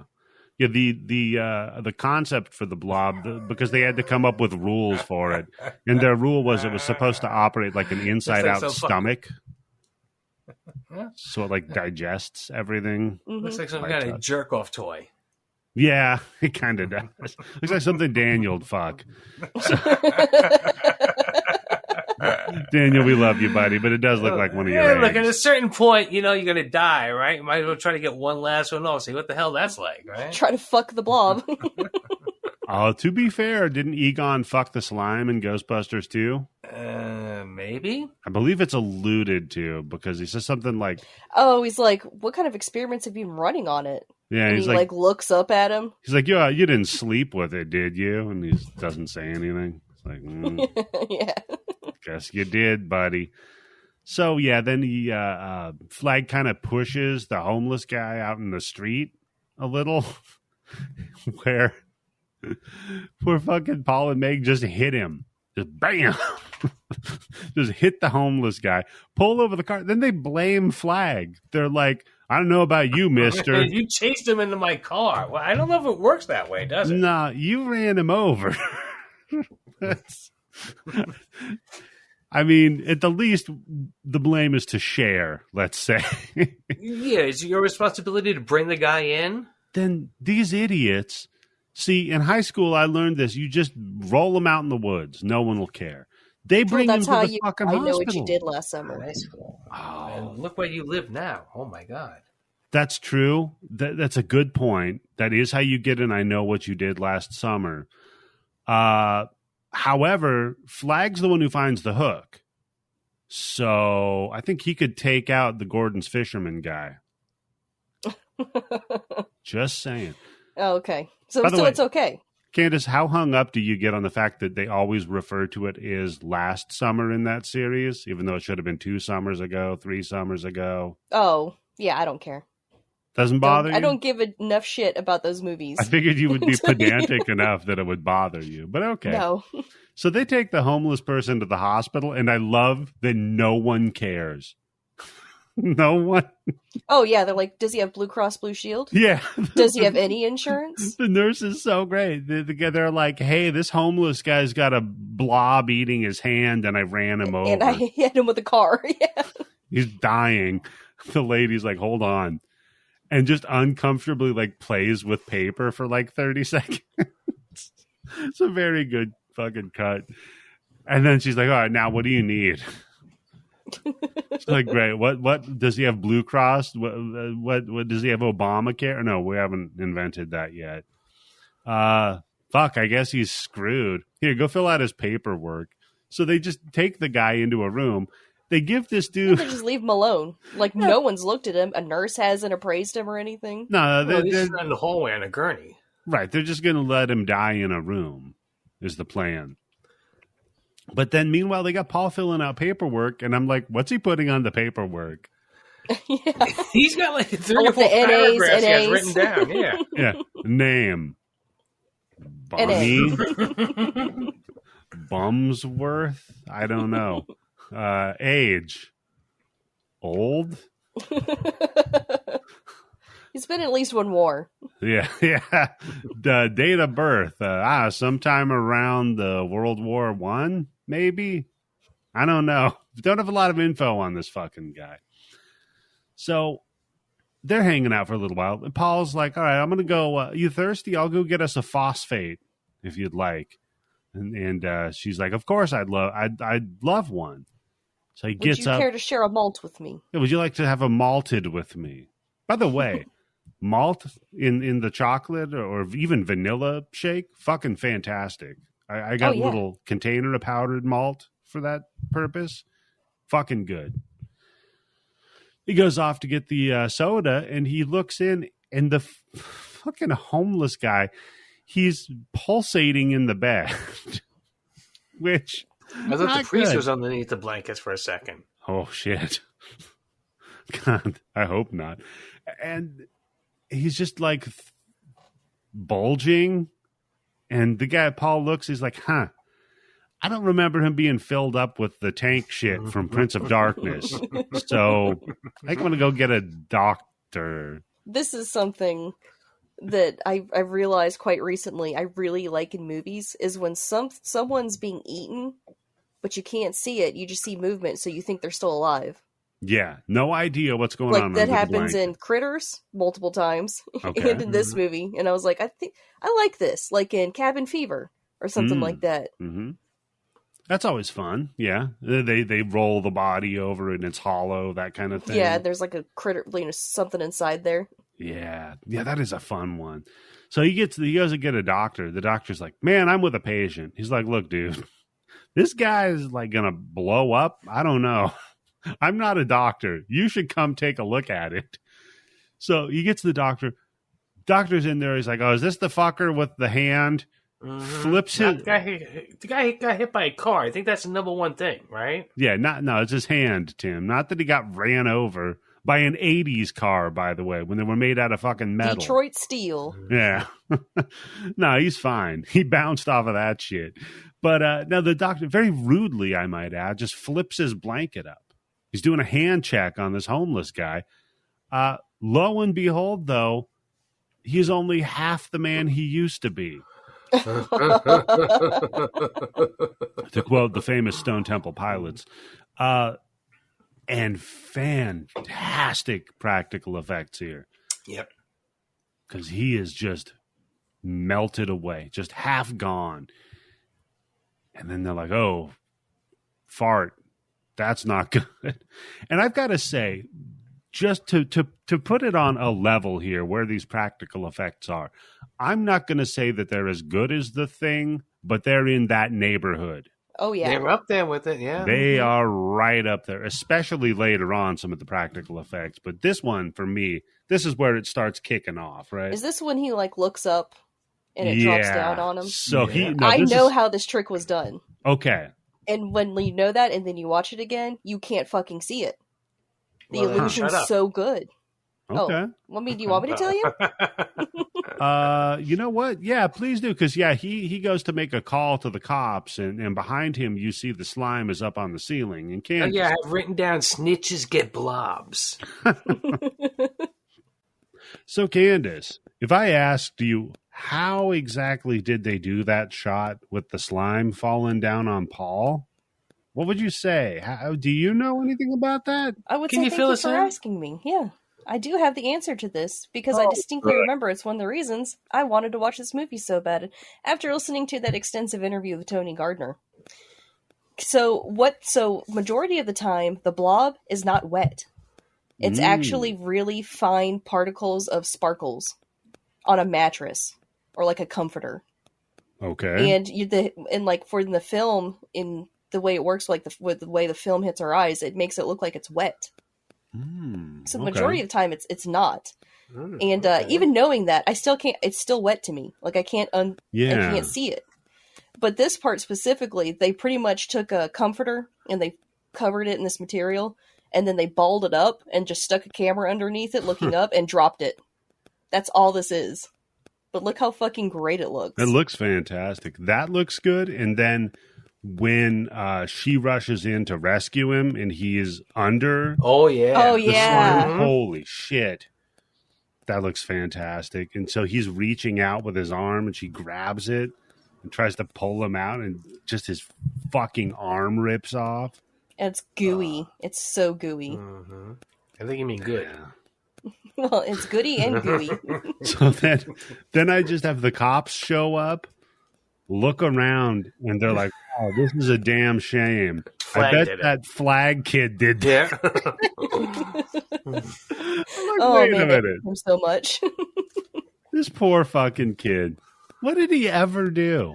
Well, we get a little bit backstory. They don't know who his father is, right? So he's a bastard. Oh, yeah. And his mom is nowhere to be found, right? So that definitely justifies it then. Who's going to protect him? So clearly he's a murderer. Easy pickings, right? So, Tim, are you going with that weird conservative talking point about the only reason that kids are killing people is because they don't have fathers? No. No? Why would you think that? Well, I mean, you pointed that out. Well, no, what I mean is for the cops to pick somebody up and pin shit on, who's going to be the easiest kid? He doesn't have the father who's a lawyer of the fucking town and all the connections and all that shit, right? Mom and dad aren't exactly going out there with fucking bail money. Exactly, yeah. Yeah. Do you guys remember our, face-off episode where we ranked monsters and pitted them against each other? Mm-hmm. And do you remember who was runner-up against Brightburn? Wasn't the entity with the blob? It was the entity possessing the blob. So it was a rapey blob. Yeah. That was a highlight of our show, I think. I stand behind that, too. Mm-hmm. The entity with the blob is, Oh, yeah, but then Candice, you picked... Brightburn. Yeah, that fucking kid. Yep. Indestructible. Yeah, that's a rough one. I wanted to mention it because I didn't know if you guys remembered that, but that was also running through my head while I was watching this movie. The entity possessing the blob. Hey, speaking of the entity possessing the blob, we cut to Paul's friend, and he's pulling what I like to call the old Eddie. He's got this chick in his car out in the middle of the woods, right? See, this is also how I viewed you in this movie. I'm not the only one who does this. And he's like, hey, sweetheart, let's fuck. And she's like, yeah, I don't know about that. He's like, come on. You're wearing my class ring this after all. Chick being, what's her name? Blonde chick from Sweden? Yeah, Erica Laniak. Yes, this is her.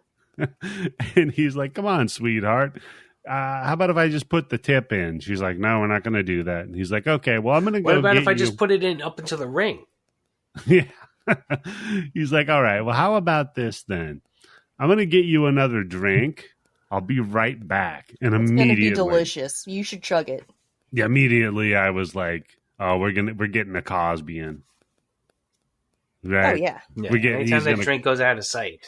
By the way, during this whole sequence, my husband was like, I am so uncomfortable right now. He said, this is making me so uncomfortable.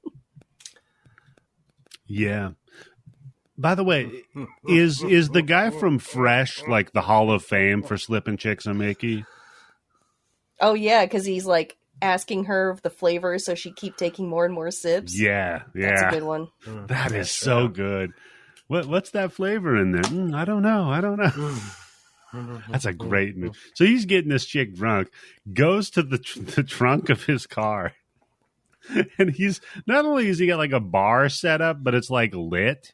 Hawaiian punch container in there, I think I saw. Yeah, I saw that. It is filled with different beverages. There's a Nerf basketball hoop. Yeah. Yep, he's also got like a turntable with different, like, probably sweeteners, flavors and stuff you can spin. Yeah, and like you said, Tim, the seltzer gun. Not just a bottle of seltzer, but the gun like a bartender. The hose, it's got a hose, yeah. Which implies that there's somewhere is like a CO2 tank that's carbonating water in his car. Plus he has a hand mixer. Hand mixer, yep. Yeah. And strawberries, fresh strawberries. He's never been pulled over by the police one time, right? Because that trunk is getting you sent to jail for the rest of your life. Well, they would never search his vehicle. Yeah, no, you just make them a drink. And then my personal favorite is he kind of hand waves over is just a bowl full of class rings. A cigar box full of them. Yeah, I love this guy. This is such a great move. So he whips up a couple of drinks, heads into the car. He's like, hey, I made you a drink. And now he's the bar in the back, that's Eddie 101. This is advanced level.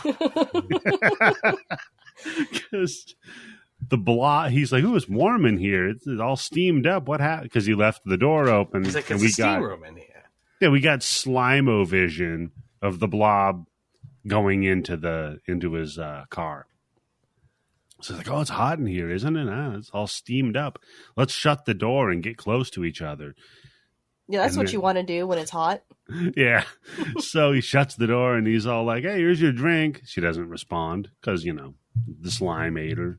But he thinks that she's just passed out. Passed out, yeah. Or as I like to call it, the pumps are primed. So he goes... Oh, it's so fun to do these. So he goes in for it, right? First he's like, oh, it's a little warm in here. Let's just kind of loosen up that top button. That's harmless. He's like, there we go. How's that? Is that good? And then he reaches over to her mouth and makes her talk. And he's all like, no, take off the other buttons and put your wiener in me. And he's like, well, if you insist, sweetheart. He's like they get the devil on one side of his shoulder, the angel on the other side, like from Animal House. No, he's got no angel. That he fucking sold the angel for rubbers, Tim. So he goes for it, tries to get the titty. He gets like reverse tentacle raped because just tentacles shoot out of every orifice of this chick and wrap all around him, and he's fucking done. Yeah, her face blows up. She looks like the chick from Total Recall. Yeah. Wrong kind of surprise. Yeah. So then we cut to Meg. She gets back home. And her mom's like, all right, sweetheart, time to go to bed. Here, have a pill. And I'm like, man. Everybody's like, you're just crazy. She's like, no, there was a blob that killed him. And they're like, you're insane. Yeah, no, take one this pill. One of those hysterical women. Yeah, this is one of those women need to not be talking so much pills. It's like a Cosby thing. So the mom gives her a pill. She's like, I'm not going to do that. Doesn't she have the biggest fucking snow globe you've ever seen? I was just about to say, then she looks at the snow globe. It takes 3 people to shake that fucking thing up. That is a hell of a snow globe. So she's like, you know what? Fuck this. I'm sneaking out. I got to go find a cool guy. So I can get my back blown out before fucking bed or whatever. It's the only way you can sleep. Yeah. Besides the sleeping pill, yeah. So she goes over to find Flag. Meanwhile, Flag is just being like intimidated and interrogated by the cops. Oh, they are so mean to him. Holy shit. Yeah, he's like, look, am I under arrest? Because if I'm not, I want to go. And if I am, I want a lawyer. What you're supposed to do, that's right. And the Bill guy's like, yeah, whatever, man. You're not getting a fucking lawyer. Your mom's a whore. And it's like, wait a minute. Can't find your mom as usual. She's out with Johnny drunk. Walker Red. Yeah. George we'd call your dad, but no one knows who he is. It's like, God damn. Yeah. Well, he gets him back, doesn't he? Does he get him back? He licks his face. Oh, yeah. Yeah, that was a weird move. That's a power move. Tim. Ugh.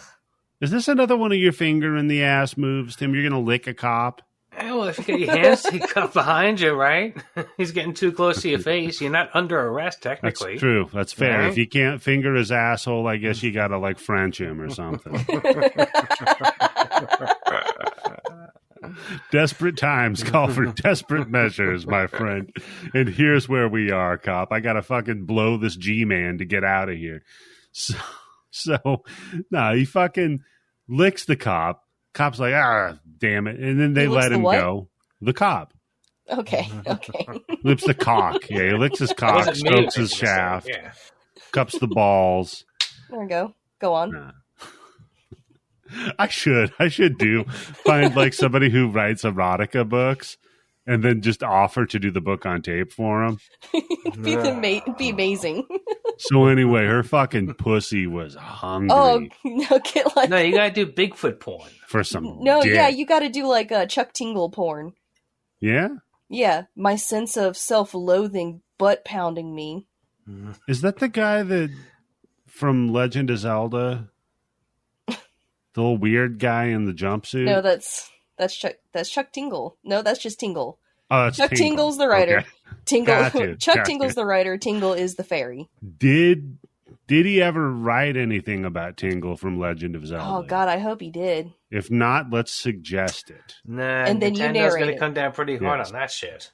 Oh, yeah, Nintendo will sue him to death. Let's call him Tingle. Pinkerton's after him. Let's call him Dingle. So. I think Tingle's better. Yeah, it's a good point. Dingle's not what you want to be talking about in a sex novel.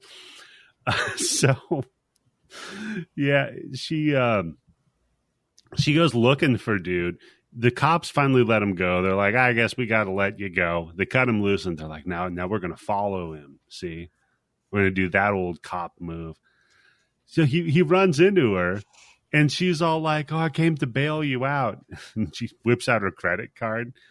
He's like, what is this, Neiman and Marcus? They don't take credit, babe. I was like, her dad's a pharmacist. I don't think she can afford Neiman Marcus. No. I'm like, look, man, are you really going to dunk on her? She was about to bail you out. True. Right? Yeah. And here's another wheels. One. You don't have any car right now, right? Okay, Candice, I got one for you. When you were single, right? Uh-huh.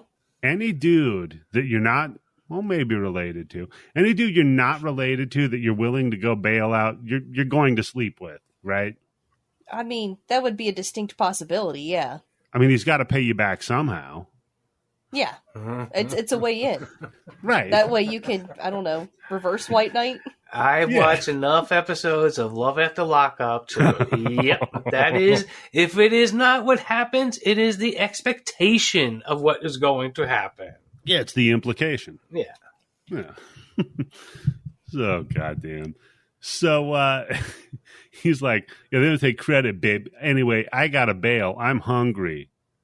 Like, wait, what? So he goes to the diner where our girl's closing up, and she... Can I just say the nicest worker at a diner She's ever? Amazing. Because if you came into the fucking my cousin's place after the fryer was shut off, I'm not making you shit. Yeah, I'm making you a cold sandwich. Fuck you. Well, here's the problem I have is, what kind of sandwich? Yeah, Tim, I have that note. I said she offers him a generic sandwich and generic pie. Mm-hmm. And she takes away his Coca-Cola while it's still half full. Yeah, but at that point, no. Instead of the finger going in their ass, the finger goes up my ass and in their sandwich. At that point, we're closed. Yeah, no, you're not getting. Maybe, you know what? Slice of pie? Yeah, no problem. No. Still, that takes a while to eat. Nobody fucking chomps down on a slice of pie. Yeah, but I'll tell you what, if you're just waiting for the guys to lock up in the back, because that guy was still plunging, they're probably bricking the grill. You just throw a guy a slice of pie, you know, you might feel bad, give you a better tip. Who knows? I just say this woman. That bastard looks like he's a big tipper. That's true. I'm just saying this woman, she deserves sainthood. Right. I mean, if anybody in the movie. But look what it gets at. I know. You know what, though? She might have been raised by her grandparents. A little too nice. You know what I mean? Anyway. So he's eating his sandwich and he just looks at Meg and he's like, so are you on like crack or something? And I'm like, wait a minute. What, dude? Oh, what was it? Spun out? Or strung out? Strung out. And she just starts crying. She's like, look, dude, I'm just trying to help you. He's like, shit, I hurt her feelings. Fuck, I forgot they have those. Hey, you want part of my sandwich? Yeah, I love sandwiches. Yeah, just offer her food. So they're out there eating, visiting with each other. Cut to the back, and you've got the waitress just plunging away at the sink. Busboy pops up, nicest guy in the world. He's like, look, I'll take over for that. Why don't you go put the lettuce away or something? I don't know what you're doing. She's like, yeah, sure. But he does a piss poor job of trying to plunge the sink. Terrible. Well, it's the fucking spoiler. The Blob is down there, so the movements he's making. Yeah. Plus, it gave me flashbacks of when I worked in kitchens because they all had that sink. That's and the way you still have all those sinks. Yeah. Those big the big like pot filler sinks and stuff. Yeah, they call them restaurant sinks. Yeah, you know what you do? Get a big thing of water that's boiling and dump that down there. Fuck that blob. Well, that doesn't hurt it. Yeah. Actually, you probably want to put an ice bath down there. Yeah, that's right. You know what? He'd never come up the urinal where they dump all the ice, Tim. What about some baking soda and vinegar? Maybe a little Drano in there. Have a little competition in the caustics. So he goes to work plunging this thing. It's not working. He pulls it up, reaches down there. I have never seen the drain opening this big or a wrist this small. How about the pipes underneath it? Well, those are expansive. That's for sure. Because the blob gets his hand and starts pulling him down. And I've got to give some credit to the dudes doing the fucking Foley work on this. It sounds like a body being just drugged down a fucking Yeah, you can hear bones cracking as he's being bent in half. Yeah, because I was just like listening to this on my headphones on my computer. It sounds fantastic. And yeah, he just gets pulled down there. And they don't shy away from it either, man. They just show you. Oh, there's blood flying everywhere. Contorted. Yeah, blood flies out of there. Fran gets over there, looks down. She could just see his fucking Nike sticking up. Like, shit. And then her move, I love her move. She's like, fuck this, jumps out the window. That's it. Nice only goes so far. Yeah. She's like, yeah, fuck this noise. Jumps out the window, hits a phone booth. Remember those? Go further those away. Kids? Yeah. Yeah. Yeah, good point, Tim. Jump in your car, drive to the next state, then get on the phone. Call the cops, yeah. Yeah. Now she calls the cops, because the dude left her, or left his business card with her. Like, a true romantic. And she's like, hey, where the fuck she doesn't know the number for the police in that town, yeah. Yeah, you can't call 911 either. To ask him out on a date. I'm pretty sure that's a crime somewhere. Yeah, I'm just saying. Not if he likes it. I'm just in the. You could dovetail it into the call about the busboy. Just be like, hey, yeah, 911 busboy, you got pulled down the drain. That guy, the cop, not the one with the craziest mustache ever. That's a dickhead. The other cop. Can you get him over here? I got pie I'm handing out, and I was wondering if he's interested. So, no, she gets in there, calls, no answer, tries calling again. The blob just envelops this fucking phone booth. Oh, and then you see the sheriff. Oh, you see his face press up against it, and you see his eyes moving, so you know he's still alive, but he's being slowly digested. It's like one of the scariest things about this movie is how many times you see that they're alive in there. It's a good fake out because you're just going to assume that he's going to show up and he's going to try to save her and then he's going to get killed. But he's already killed off camera, and then you see him like that, so it's double shocking, yeah.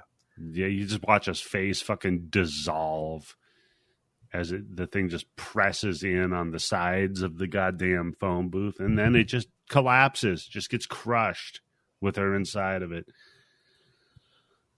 So she's fucked. We cut back to Megan Flagg back in the restaurant, and now they're freaked out because, the fucking blob came out. It's coming after their asses. So they're like, okay, here's the deal. Let's go hide in the freezer. Because it's, a pretty good reinforced door. Not a bad idea. There's no windows in there, Mm-hmm. Just got to make sure you can get out by yourself later. You don't want to freeze. Not too many places you had to go after that, yeah. Yeah, you kind of stuck in there. Did you guys think it was weird that it had a wooden door? No, I think those places like that have a lot of wooden shit inside, like on the door and on the floors. I've been in a lot of freezers, and they never had wood in them. Yeah, my cousin's place had a metal door. So did the convenience store I worked at. So, yeah, some old school refrigerators. Yeah, you're from like the 40s refrigerators. Yeah, they got the big blocks of ice in it. The ones that Punky Brewster used to have to warn you about. Right, Tim? I don't know if Punky Brewster was around in the 40s, but okay. That kid didn't stick around for too long. No, they rescued the kid from the fridge, didn't they? And Punky, or did he die? I have no idea. Oh, you're talking about this? Oh, holy fuck! The TV show? What? Yeah, there was an episode of Punky Brewster that. See, I make jokes that are references to things. Like the episode of Punky Brewster where a kid was stuck in the refrigerator playing hide and seek. Okay. All right. You know what? I wasn't a big Punky Brewster fan when it was on. What do you want me to say? I was like, I remember that episode. I got a tattoo of it on my ass. Tim, the only other pop culture that's even tangentially horror-related refrigerator scene that I can think of is from the first Stephen King book that I read, It. And I don't feel like going into that right now. Okay? Flying maggots that suck out your blood and inflate like balloons. Tim. Wow, what was his name? Henry whatever, the bully?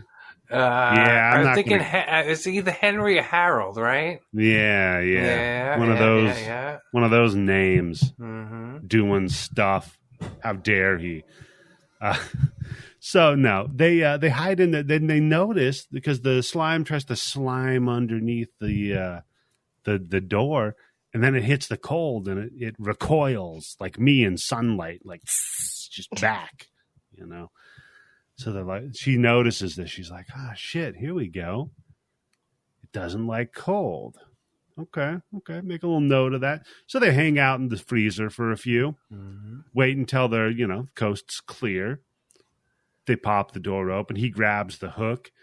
Then he, thinks he hears the blob, swings, but it's just a thing of strawberry jam. And he murders it. Yeah. That's already opened, right? Yeah, and it's funny because it does kind of look like the blob, but no. Whips that, and then the priest, he comes walking by outside, and he sees the blob leaving because the blob's like, all right, I ate the sheriff, but I didn't eat the deputy. Oh, I knew it. As soon as you said it, I knew what was coming. That's one of your Tim Yobo jokes right there. I'm so jealous I didn't make that joke. Then he drops his bottle of hooch, by the way, the priest does. So we get to learn off alcohol after something like that. Yeah, it's not the fun of the hobo that takes a drink out of the jug with the X's and then looks at the jug, looks at the blob, and dumps it out. Yeah, it's almost there, though. Yeah. That was when I was born. That's what my father did. He looked at the jug and dumped it out. Did you come out like the blob? Sort of, yeah. No, I think I talked about this. My mother's under 5 feet tall. She's very short. And I was massive, so I had to be C-section. So, sort of like the blob, I guess. So he drops his bottle of hooch. I just had no idea how to respond to that. That's fine. He just threw me for a loop there. So he goes in to the diner. He's like, what's going on in here? Immediately smitten by the frozen blob chunks. Well, they do sparkle and light, right? Oh, yeah, he's one of those crystal cleansers. Yeah. That's why he wanted it. Oh, you think so? He's one of those, he's getting rid of the whole Catholicism. He's going to high school girls. You see him at the end of the movie. He was heading down that path to begin with. Fair. Very fair. But they just look like little chunks of, uncut, unfinished amethyst. The chunks of the blob. My husband said that they look like the soul stones from Skyrim. I was like, damn, that's very specific. They sort of do, the Daedric soul stones. Mm-hmm. Little bit, yeah, I could see that. So can my dog.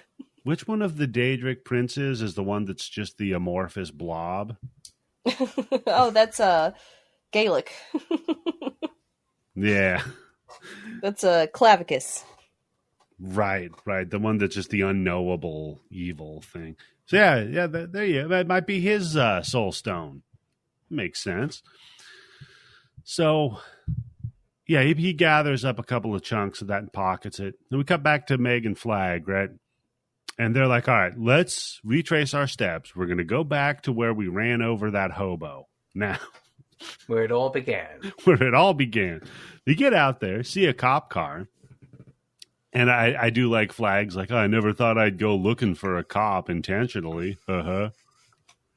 And as soon as they get out there, they just get swarmed by all these fucking government drones and hazmat suits. Well, are they even government? Are we sure? Because He we don't know who they work says for, he's right? government. Sanctioned, government sanctioned. But he doesn't say what part of the government. That's just true. The government. He doesn't say which government. True. Could be Russian. Could be from the moon. You know what? Precursor to Space Force, too. You never know. He's one of those space Nazis. I don't know. Well, maybe not the colonel. Okay, maybe not the actual head of these people. Oh my fucking god, dude! Okay. Did I've never been so wrong about anything in my life. He was like that Clayton Bigsby, the Chappelle Show sketch. Yeah. Didn't know. I hate him. I'm a Nazi. And like blind. No, dude. That's the ultimate cut to Inglourious Bastards. Dude, yeah. That reminds me of this fucking another movie I tried to watch. I watched bad fucking movies. This one I tried to. I was like, I just cannot finish it. And it was this like alternate history where the Nazis won, but they also kind of were just hiding in an underground bunker because of the nukes that went off, right? And so they're going through this whole thing, and they're like, oh, they're doing this weird selected like eugenics breeding thing where they're just artificially inseminating women with the right people's, semen, so they could get the perfect master race. Inseminating women. Well, that's what everything ends up being about, Tim. Plus, they were really big into genes. Yeah. So then all of a sudden, they're this one guy gets busted for like mixing it up so there's genetic diversity, so they kill him. And then they're having a party later, and there's just this black dude in a wheelchair that's part of planning it. And I'm like, wait a minute. And then you cut to the whole thing has just been like a live action role play that these dickheads do. So they're all just in costumes. They didn't really kill the guy. That's the misdirect of the movie. What? That's dumb. And then I shut it off. I was like, hey, you know what? How about how much fuck time you? was left?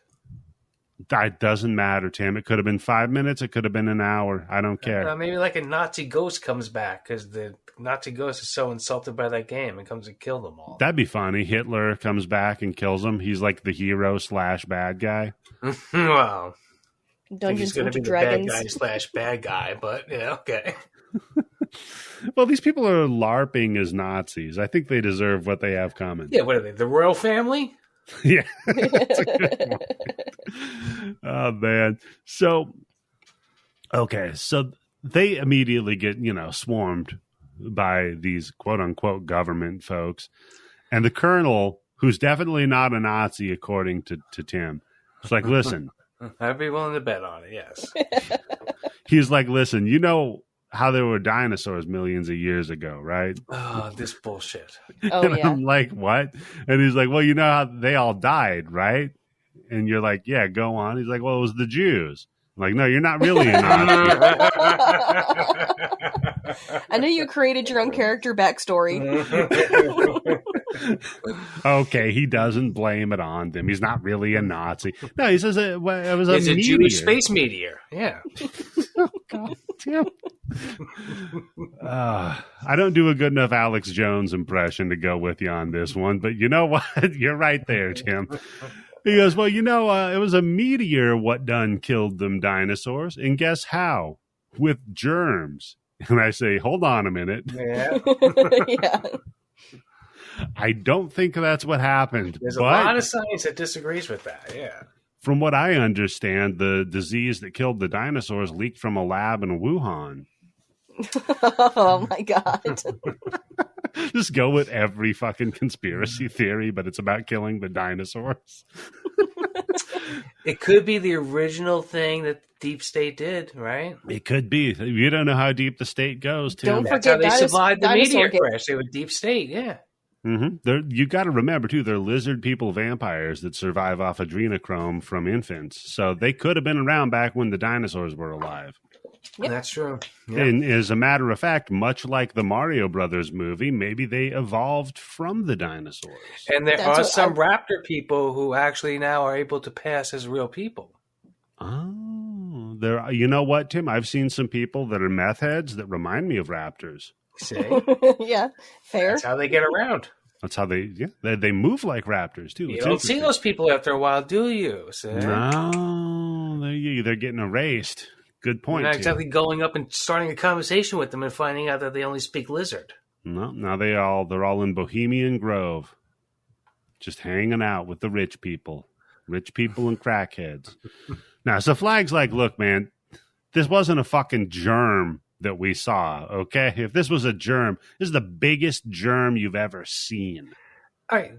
Didn't they explain to them, hey, you know what saved our lives was something called cold? No, not yet. He does explain it to them eventually. Smart move. Yeah, Smart he move. probably should have. First things I would lead with, get something cold. I do like that he slams him for, like, that's a germ. That's the biggest germ ever. Burn. Gotcha. Mm-hmm. So now we cut to this couple, right? And they're about to just fuck. And she is a freak. Oh, yeah, because Jason's watching them. And this guy's like, hey, I think Jason's watching us. She's like, that's cool. Fuck me while he watches. Because said, that's what I like. He walks slow. Yeah, we got time. Yeah, we got time. And then we zoom out just a little sketch, and you see the framing of it. And you're like, oh, okay, it's the movie. This is the movie the kids are watching. These kids shouldn't. He said there was no sex in this movie, that liar. Because he said it was just blood and guts. Well, none of that sex stuff. Well, you don't actually see anything. You just hear about it. Yeah. True. Then it's Kevin and his friend, and there's just a dude that I want to kill in the theater. Oh, yes. This dickhead, yeah. Can I just say, I'm one of those people that if I'm watching a movie, not a big fan of people fucking talking through it. Oh, really? Who's a big fan of that? Some people don't mind it. Those are the assholes that talk through movies, though. The only times that I haven't minded it was in fucking terrible movies. Yes. That I was completely disengaged from. Like no, The Happening. Fine. People were having whole long conversations and then laughing about The Happening. Did not give a fuck. Listen, sometimes I turn the commentary track on, too, when I'm watching a movie. That's fine. If it's a shit movie, I mean, that's the whole purpose of our streams, mind you, is that we're shitting through the fucking movie. But if I'm trying to watch a movie, like at the theater, and no. Just this dude needs to shut the fuck up. And the kids get fucking annoyed by him. You know, the kid keeps turning around. He's like, hey, man, do you mind... That's why you always sit behind people in the movie theaters. And the guy starts shit with the kid. He's like, I thought this was America. I'm going to whoop your ass. Then pulls out a gun and shoots him in the head. Yeah, he shoots the child. No, I forgot. Yeah, that was... sorry. Yeah, he shoots and kills the child. That's right, too. No. But then his brother, the little kid's brother, comes up. He's like, you need to stop starting shit. I'll get in trouble. Get your feet off the seats. Those kids should have been like, tell that motherfucker to shut up. Yeah, hey, do your job, asshole. He paid. They didn't. That's a good point. Yeah, but everybody else in there is probably like, what an asshole. Yeah, I don't remember. Did his ticket come with a microphone, Tim? I don't think it did, so maybe he should shut the fuck up. Then we cut to the projectionist, my boy Hobbs, up there, and he is not looking good. Looks a little toasty in there. Yeah, and he notices, hey, the AC's not working up here. So he calls downstairs. He's like, look, man, can you crank the fucking AC up? It's busted. The boss is like, look, man, it's cranked all the way up. You fix it your goddamn self, right? Guy's still down there, won't shut up. Cut to the boss comes up to take a look and see what's going on. He was like, the fucking AC's broke. I better take a look. Hobbs is melted to the roof. Oh, yes. Yo-yoing. That's why the AC wasn't coming into that room. Because of the blob. Yep. And I do like that he was, first it looked like he was jerking off, but he was yo-yoing. And then now making a whistling sound too. So. Yeah, and now you've got the yo-yo coming from the ceiling. It reminds me of the ceiling hangers from fucking Half-Life. Oh yeah, with the things dangling. Yeah. Oh man, and later on inside the theater, oof, definitely reminds me of Half-Life. So then we cut to Megan Flagg, right? And they're trying to get out of the stupid government camp, right? They're like, all right, well, we're gonna get out of here. We're gonna go back to town. And the guy's like, that's cool. Just jump in this van. We'll take you back to town. The guy's like, yeah, I don't know. I think I got a motorcycle. I'm not gonna jump in your crazy van. They're like, no, you're gonna jump in the van. Yeah, he's like, are we under arrest? No, you're our patients. Yeah. Well, are we guests? Yeah, you're guests. Okay, Yeah. well, I'm just gonna go. And then they block him off. Yeah. So no, you're not going to go so much. You're going to get surrounded by us and forced into a van. Okay, so it's not very secure. No, not really. Because he gets in there and immediately he's like, yeah, fuck this. I'm bailing. Let's get the hell out of here. Meg's like, no, we should trust these guys. They seem good. You have to trust the government. They never hurt us. And he says, they never said what part of the government they were from. Yeah, good point. And he's like, all right, good. How about this, Meg? Why don't you take care of yourself? I'm going to leave. Okay. So you have fun. And he just starts using his socket set to undo the door. Yeah, he's still got those ratchets. It's true. He did not lose them. They didn't shake him down before they put him in the fucking van. No, they just let him have that, Tim. Hey, you have the tools you need to take the van apart? That's fine, MacGyver. Get on in there. Oh, man. So then he just takes the door off. He's like, all right, see ya, bails. And I'm like, yes, finally, smart guy in a horror movie. But then he stops. He stops. He grew feelings. And he feels bad. Oh, he becomes a simp. Loser. He was the only one that wasn't raised by his grandparents. And now look what's happening. Oh, they infected him. That's what the real Blob is the weird pseudo 50s niceness of everybody in this fucking town. I like it. Of course you do, because it reminds me of where you live. Just real small town. You know, you could just pin the blame on whoever doesn't have the most parents or whatever. Yeah. You got the weirdest Nazi club ever. Yeah, your weird Nazi government club. So back in town, they're just having what they call a precautionary quarantine. No such thing. Mm-hmm. There's no such thing as it's just pretend quarantine. So they start rounding everybody up and they're like, all right, here's the craziest old building in town. Everybody get in there. And this is when we learn Meg meets up with her family. And this is where they learned that Kevin and his friend lied about going over to stay the night. Big problem. They meet up with his friend's parents, and his friends are like, hey, he's not over at our fucking place. He said he was over at your place. They're like, shit. I bet they went to the movies. So the dad, he gives one of the government drone guys that's there. He's like, we got to go get my son. And the government drone asshole's like, no, you're going in here. He's like, fuck you. I pay your salary. Oh, yeah. He pulled that card. Yeah. I love it. Well, you know what? Yes, technically you're correct, sir. And for the amount of my salary that you pay is the amount that I'm going to help you. Goodbye. Yep. Exactly. Okay, so the 10th of a penny 4 years ago. All right, buddy. It's been real. Yep. Yeah. So, speaking of Kevin, though, back at the theater, the Blob has gone Half-Life 2 mode. And that rude guy behind him, he starts popping off again. Kevin Kidd turns around. He's like, hey, look, do you mind? And the guy just goes flying. Yep. Oh, it's so good. Oh, it is so good. Because then the kid just looks up and the ceiling is just blob. Yeah, and that's just glitter. That's so crazy to me. Isn't it? Yeah, it looks so good. It really does look wet. It looks like this wet, gross thing on the ceiling. That's perfect. Very smart, yeah. Yeah. So the blob is just eating people. And everybody just panics and decides to run the fuck out of the theater. And I think, again, since it's been so long, I think this is in the original movie where they figure out that that cold hurts him because I think somebody drops a Coke on it and it pulls back a little bit. Product and that's placement? where they get the twinkle of the idea that cold kills the blob. Oh, okay. I think. That makes Don't sense. hold me to it. So they all run off in a panic. Meg pops in to get to the rescue. And as she's going into the theater, we have a great half-melted woman on the floor that they roll over, by the way. Oh, yeah. That is Fantastic. Cynthia Gardner.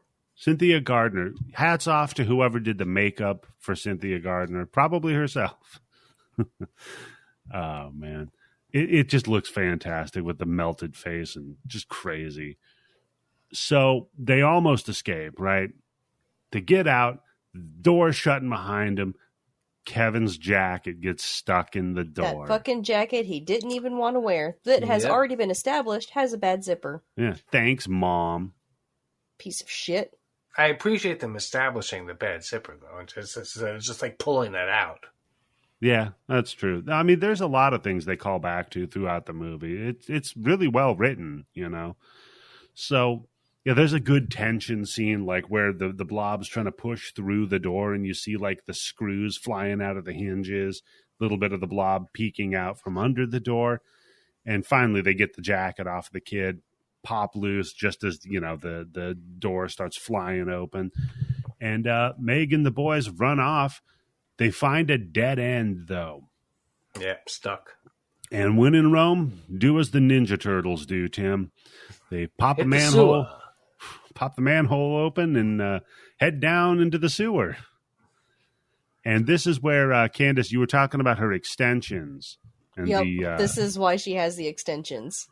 Yeah, because as she's going down, the blob reaches its little blobby tendril pseudopod things through the holes in the manhole and gets some of her hair.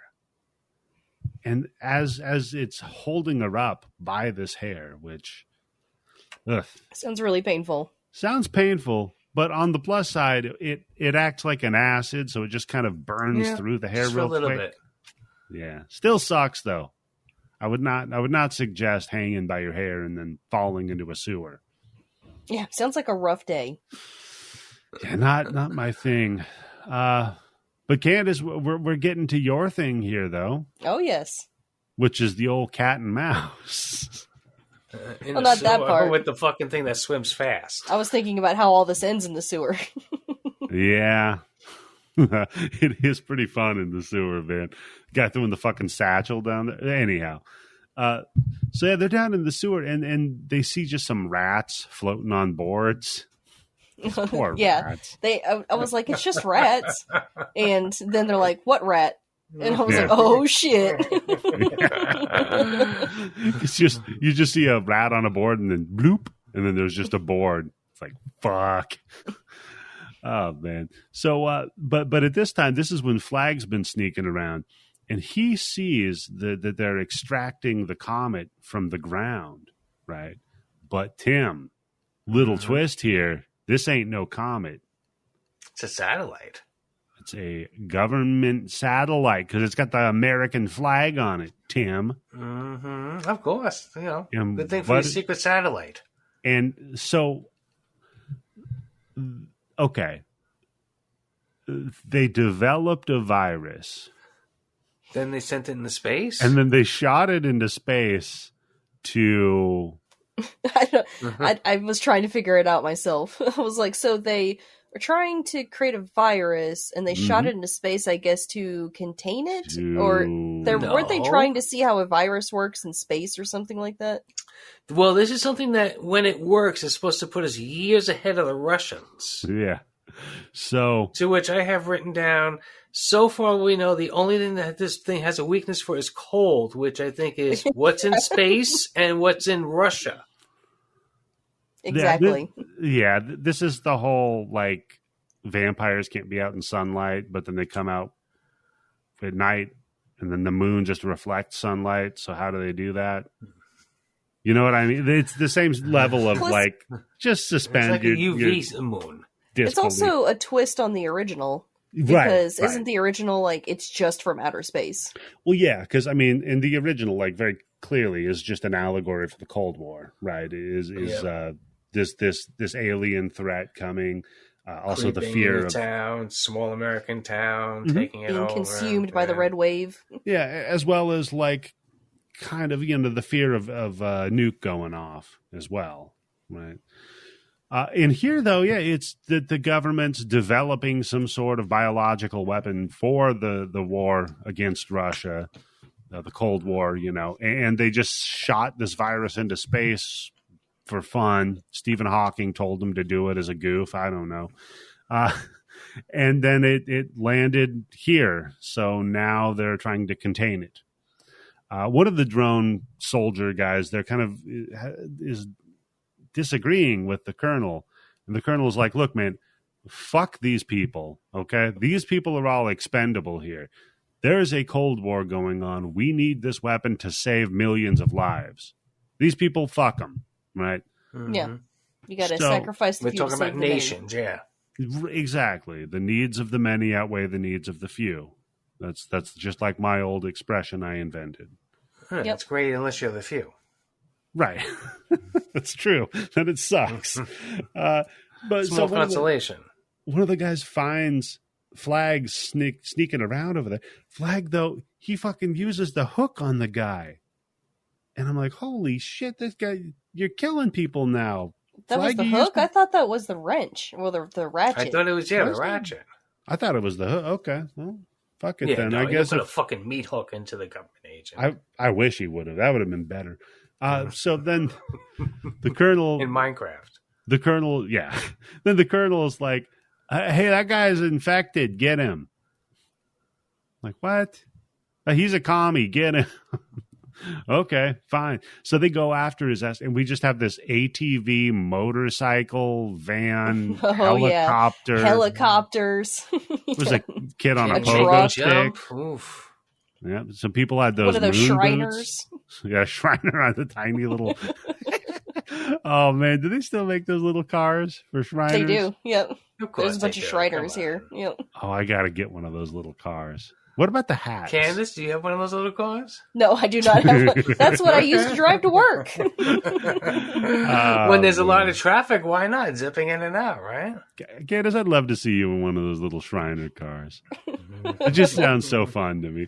So no, he's running away from them on his bike, right? And guess what he does? He jumps the bridge. He makes the jump. And during this stunt, when he lands on the other side, the stuntman had to hold it up with his feet and his arms because the tires blew out. Oh, and so the bike was falling. And to make it look like he landed it, he had to like hold the bike up. Right. Damn. Jesus. Good for him, man. Yeah, no kidding. Damn. So, by jumping the bridge, he gets away from them. Except for the helicopter, which can fly over the bridge. Yeah, but if you just like lean over a little bit. Yeah, go underneath trees. If you lay next to a storm drain pipe, then they can't find you. Because he just sort of just leans his bike against a tree, and he does the thing where like you hide behind one stick sideways. He does that, and then it flies over. It's great. So now, if touching the entryway. And I just here's a little logistic problem we're talking about with this biological weapon. Okay, barely touching the entryway to a walk-in cooler. Freezer burnt a chunk of the blob. I'm assuming it damaged it pretty badly, right? Big enough for the priest to take some crystals from it, right? Yeah. So Tim, when we deploy this in Russia. That's what I said before. Russia's fucking cold. Yeah. That's not going to work. How does this work? How do you tell this thing to stop at a certain point, right? Yeah, exactly. The problem is you need to figure out how to contain it before you unleash it. It's like, what's that thing? Creating some kind of acid that goes through everything to the center of the world? Center of the earth? Yeah. That's why I assumed they shot it into space was to contain it, because what's colder than space? Yeah. So you think they kept a little heater in there for it to keep it alive? Like, well, no, because we'll see that the it just goes dormant. Yeah, it just turns into crystal. That's a good point. Whatever. So I don't think it's going to work for him. Anyhow, we get that sewer cat and mouse with the rat, and then the blob eats the rat, and then the blob eats fucking Kevin's friend. Oh my god, yeah, they kill a kid in this movie. BloodyBits certified. Not her brother though, right? It's the friend. No. The friend. Yeah, her brother's fine. The friend though gets fucking the dude from RoboCop. And then I have written down is she gets all the diseases in the world because she jumps into that water head first. God. And goes underneath it. That means she had her eyes open underneath that water. Yeah, because she goes searching for this kid, does not find him. Is that the worst thing that she's ever jumped into in a movie? Or fallen into? Oh, not that needle pit. The needle pit from Saw 2. I was going to say her role in Saw 6 might have been a bad... You think she jumped into that one? Nah, I think she just kind of got drug into it. All right, another $20,000? Fine. So everybody weigh in. What would be worse, the sewer or the needles? For me, the needles, but I have a needle thing. Yeah, same. Oh, the needles would, because you can get dry a lot faster than you can pull all those needles out of all of your fucking body. Ugh. Yeah. You know, something going inside your ear. Oh, yeah. That's just like a gross pain, though. Like a needle. For me, it's just like... a needle stick. Just it gets stuck into your arm and it doesn't, like, come out. It's just in there. Or it breaks off. How about that? Yeah. That's the thing that when I used to go to the dentist, so when I was going to the dentist, I had a lot of dental work done on my back teeth and they had to fucking pull some of them out. Mm-hmm. And they give me fucking Novocaine shots and they're like, don't move, we got to keep it in there. It's going to hurt and all that shit until it doesn't hurt. And I was like, the thing I always said, if I fucking sneeze or something like that, my head's going to jerk and I'm going to break that fucking needle off God. Of my mouth. Oh my God, Tim. Right? Oh, yeah. That's the worst thought ever. Stop thinking those thoughts. They couldn't come up with anything better than injecting Novocaine still. How fucking long is this? There's a lot of places that knock you out. No, there's not. Yeah, but I don't like being knocked out too much either. There's like a million places that all say, oh, there's this laser coming out that'll just burn the cab. And then you're like, well, why don't you have it, fucker? Why don't you have one thing? How about that? You dickheads. How about just inventing something to get rid of that fucking sound? That's why they have such a high suicide rate, because people like you, Eddie. Well, fuck them. What, dentists? Fuck them. They also got the water, right, that they spray in the mouth and everything. Ice cold. They couldn't put a little heater in line. I don't know. I don't know if I want someone squirting warm water down my throat while I'm having dental surgery. Hold on. Here's why I could think that, because they do that because the cold's going to make your gums and everything contract. So it's going to be less blood coming out of your mouth. If they give you hot water or warm water, that shit would be opening up all the blood vessels. Care. And then the warm polish, salted water. Then the polish shit, they're like, hey, you want pina colada or fucking mango mint? It still tastes like shit. Yeah. How about unflavored? Can't do that? No. Fucking idiots. It's going to be like somebody's just putting cum in your mouth. What? Yeah. All right, Tim. Stop thinking those thoughts, too. Yeah, let's. Somebody's just putting the blob in your mouth there, too. Ugh. Oh, yeah, you don't want to eat the blob. That, oof. It eats you from the inside out like that? No, fuck that, man. Oh, well, then he takes over the stuff territory. Yeah, that's true. Then it's the stuff. And we can sue. Yeah, then that's a ripoff. Then fuck that. So, yeah, she gets Kevin out of the fucking sewers. Just kind of, they climb up this pole or some shit. And she just wedges him out of like a storm drain. Like, go get help or whatever. And he's like, all right, peace. Gets the fuck out of there. She's about to get fucked up by the blob, and thankfully, she very, very luckily is like trying to climb up this 45-degree slant, and is just by happenstance, Flag finds her. She's like, "Come with me if you want to live." Reaches down and grabs her, pulls her ass up. And then I do say I appreciate the cool motorcycle riding up the wall trick. Mm-hmm. I did like that. Yeah. I was like, to that's get a nice past stunt. the blob. Yeah. Very carnival-like, yeah. Very Carnival. Yeah, it's like the Globe. They put the motorcycle guys in. Yeah. Maybe that's what that kid does, or that's what he does now for a living, right? You think that guy makes a decent living? Motorcycle cage guy? No. You're a motorcycle cage guy. You can't be making any kind of a good living. Also, or good choices. There wasn't one of those guys in a Twisted Metal game. I feel like that'd be a Twisted Metal game guy. That'd be too close to Axel, though. That's the guy whose just arms or legs are wheels? Or tires, yeah. Oh, that's right, yeah. Oh, fuck, damn. Yeah. I haven't thought about that game in years. So what if you pair Axel with Jax from Mortal Kombat? Because he's just got the metal arms. It'd be awesome. Jesus fucking Christ. Could they just let a black guy be a whole person in a fucking video game? Yeah, I made that connection too, and after you said it, I was like, wait, they're both black. And, I was just going to make the joke about how, what's that commercial, I think, for the deodorant where the guy's half human and half motorcycle? And it's a black guy that's in the commercial. Yeah. You're thinking of Friday 13th Part 5. But he can't be a vampire. I know. Because from what I understand, motorcycles cannot be vampires. Some insurance company, something like that, the commercial was for. What? What a weird... Some dude. I think it was, I'm pretty sure it was for an insurance company. He was like half human from the waist up, and then from waist down, a motorcycle. Tim, you've been watching Transformers again. Titania would love him. So they get the fuck out of there, right? Or he gets them to this manhole, to the end, where there's a manhole that's open where they're going to get the fuck out, right? And they're down there with Bill Moseley. He's like, hey, man, I haven't really done Devil's Rejects yet, so I don't have cool hair. But let's get the fuck out of here. They get to the dead end with the open manhole cover, and then they look up Colonel, the dickhead up there. He's like, all right, seal them in. They're fucked. Yep. We have to continue. Thanks for the help, yeah. Puts the manhole cover on it, then has somebody park their car on the manhole.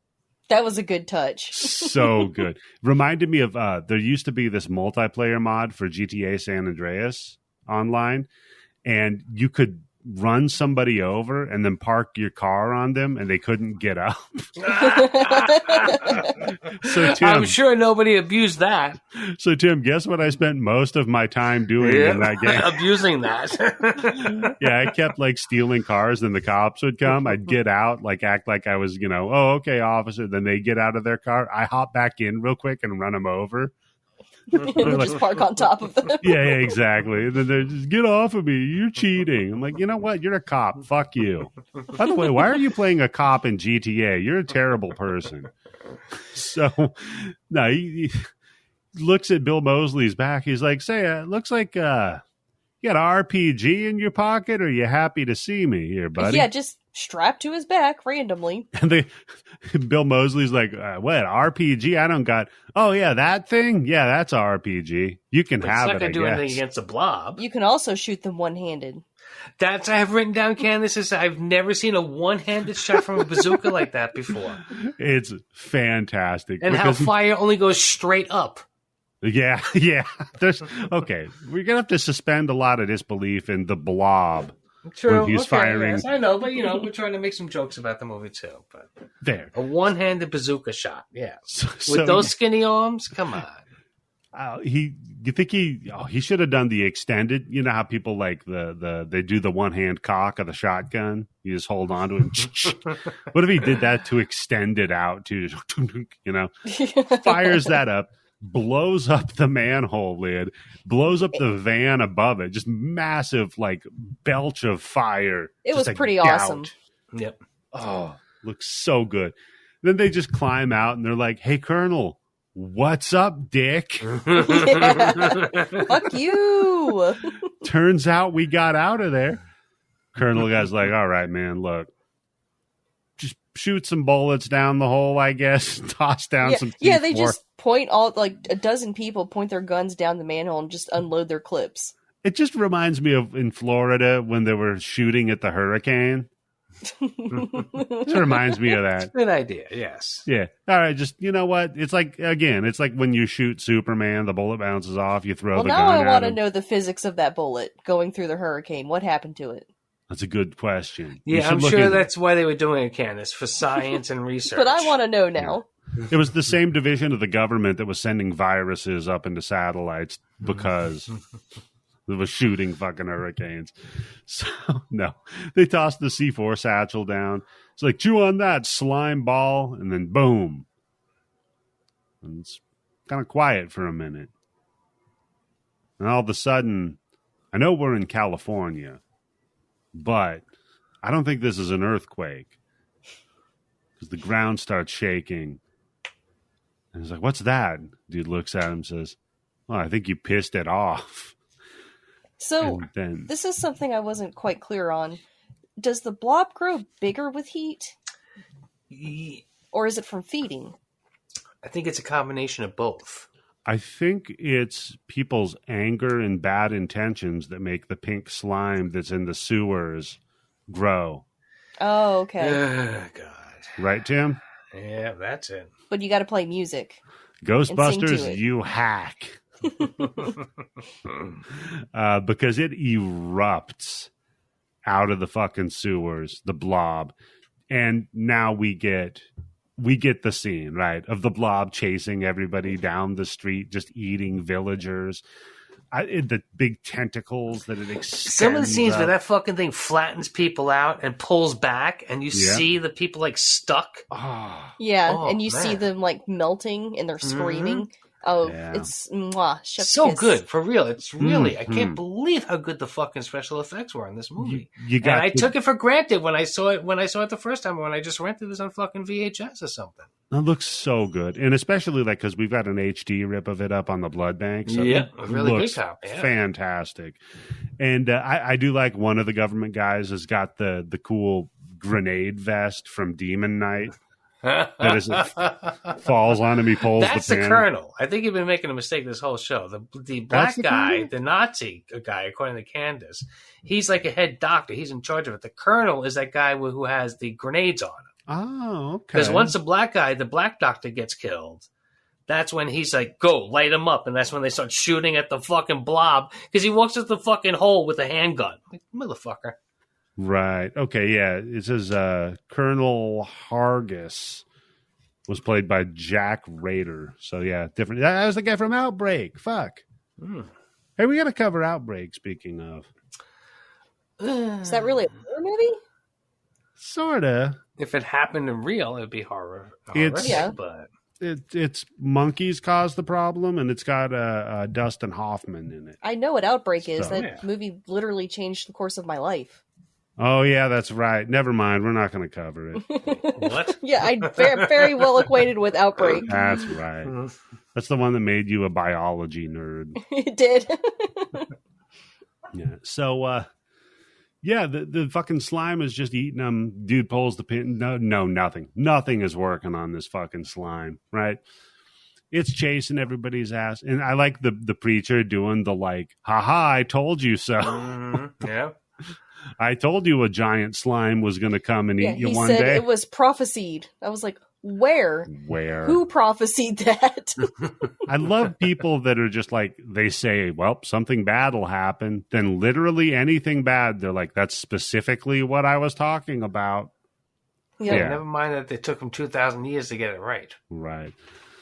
So another dude tries to napalm the slime, but it does that Bugs Bunny where you put the finger in the barrel of the gun. Oh, it's so funny. It makes it explode.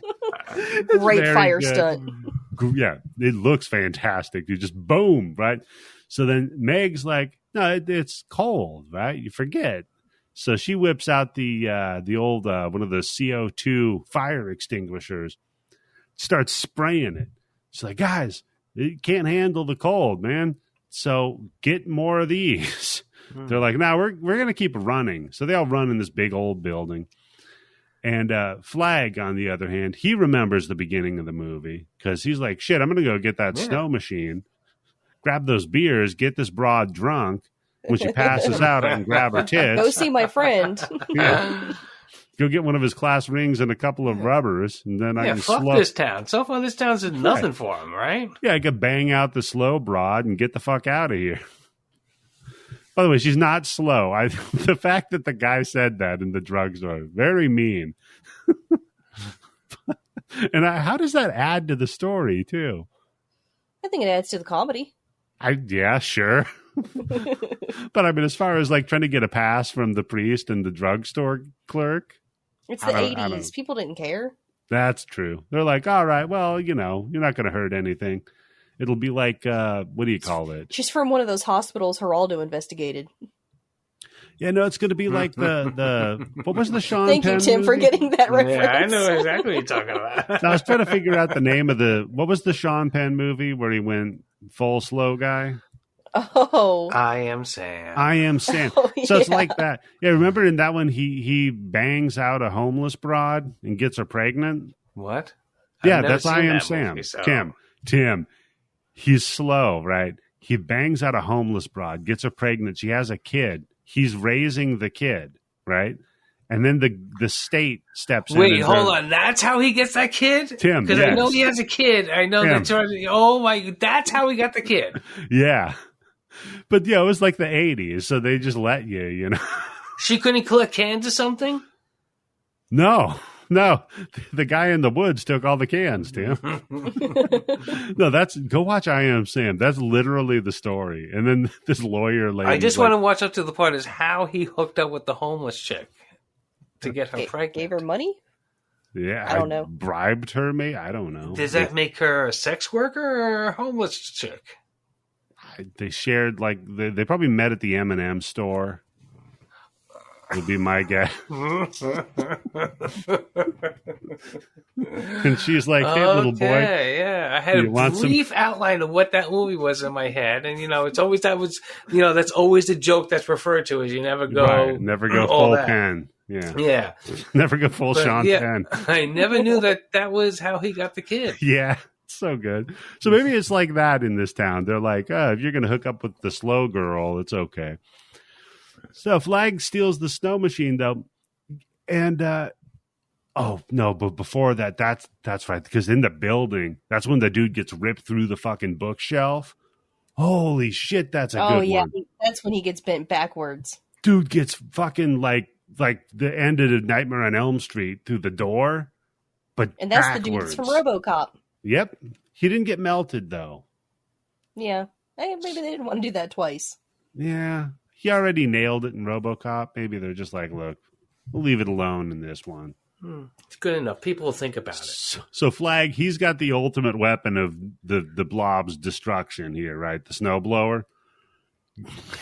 He drives it up to the Blob, sprays a little snow, rams it, and then tips the thing over. Yeah, the Blob just flips it over. Yeah, it's just like, good work, buddy. Flip. What else? Now he's getting arrested for stealing a snow truck. Yeah. Oh, God. If his boss was going to be pissed about the ratchet set, that truck getting wrecked. I bet he's got the truck insured. I don't know about the ratchet set. Well, he talks about it at the end. It's like, I wonder if the insurance will cover this. No, so he's stuck in there. Meg goes over. Meg saves the day. And they kept calling her slow. So mean of them. She grabs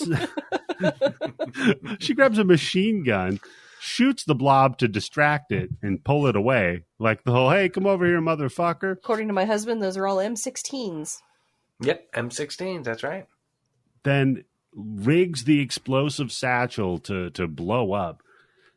Sets it down on the, I guess, liquid nitrogen in the snowblower. Sure. Yes. Whatever. Jumps off of the truck, gets stuck though. Her foot gets stuck on it. Great scene. It's a great scene because you see her and she thinks she's gonna fly away to safety. Instead, she fucking face plants. So now you got her. She's stuck on top of this truck. He's stuck inside of the truck, but he finally gets the seatbelt off. By the way, never wear seatbelts, guys. Because this kind of shit. That's what my husband said. Nice. Yeah, this kind of shit happens. She gets out of it, or he gets out of it, though, runs over there, rescues her, loosens her foot. They run away. I think it says her shirt. What's that? Loosens her shirt. Yeah, takes off the top button because it's too warm while she's stuck. Oh, no. Calls her stepsister. No. So then they're running away as the thing explodes. And it's one of the few running away during an explosions you'll see that ends with snow.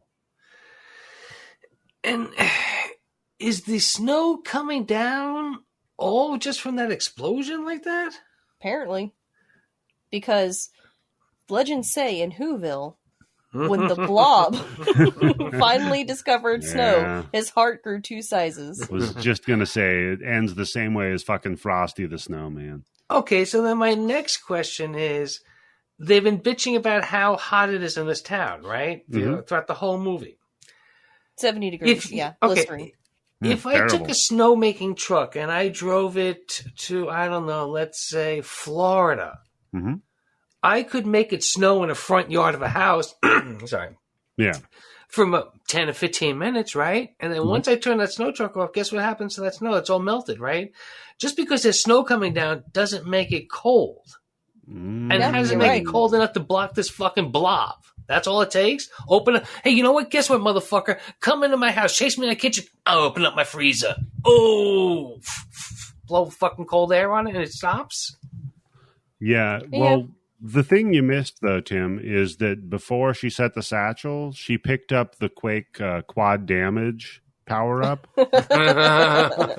So when the tanks blew, they were times 4. Okay. So that she got makes all the metals that she needed. Yeah. Yep.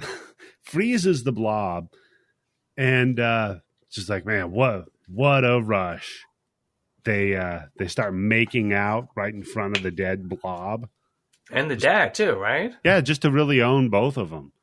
I have written down is the dad should come up to that kid and goes, son, you could have all the ribbed rubbers you're going to need for the rest of your life. Son, you don't even need to wear a rubber. And he gives him the thumbs up. Well, no, the ribs is for her pleasure. Well, yeah, but he's trying to be nice to him, not her. Yeah, that's true. So, please, raw dog my daughter. Please. Hey, raw dog my daughter, don't let her have please. any pleasure, yeah. Oh, man. So then, that's when Flag's boss pops up with the, I hope we're covered. And then we cut to the middle of nowhere. Missouri. Yeah. And, it's one of those tent churches in Missouri. Down the street from Candice's house. Exactly.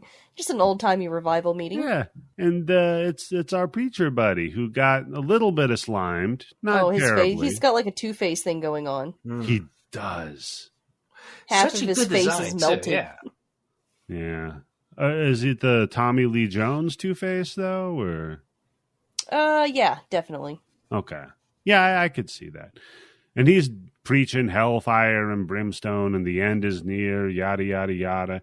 And he sneaks off to get a little drink out of his flask. Wee nip, yeah. And this is when somebody's coming up to, I guess, get him to autograph their Bible or something. Yeah, well, she's like, when will it happen?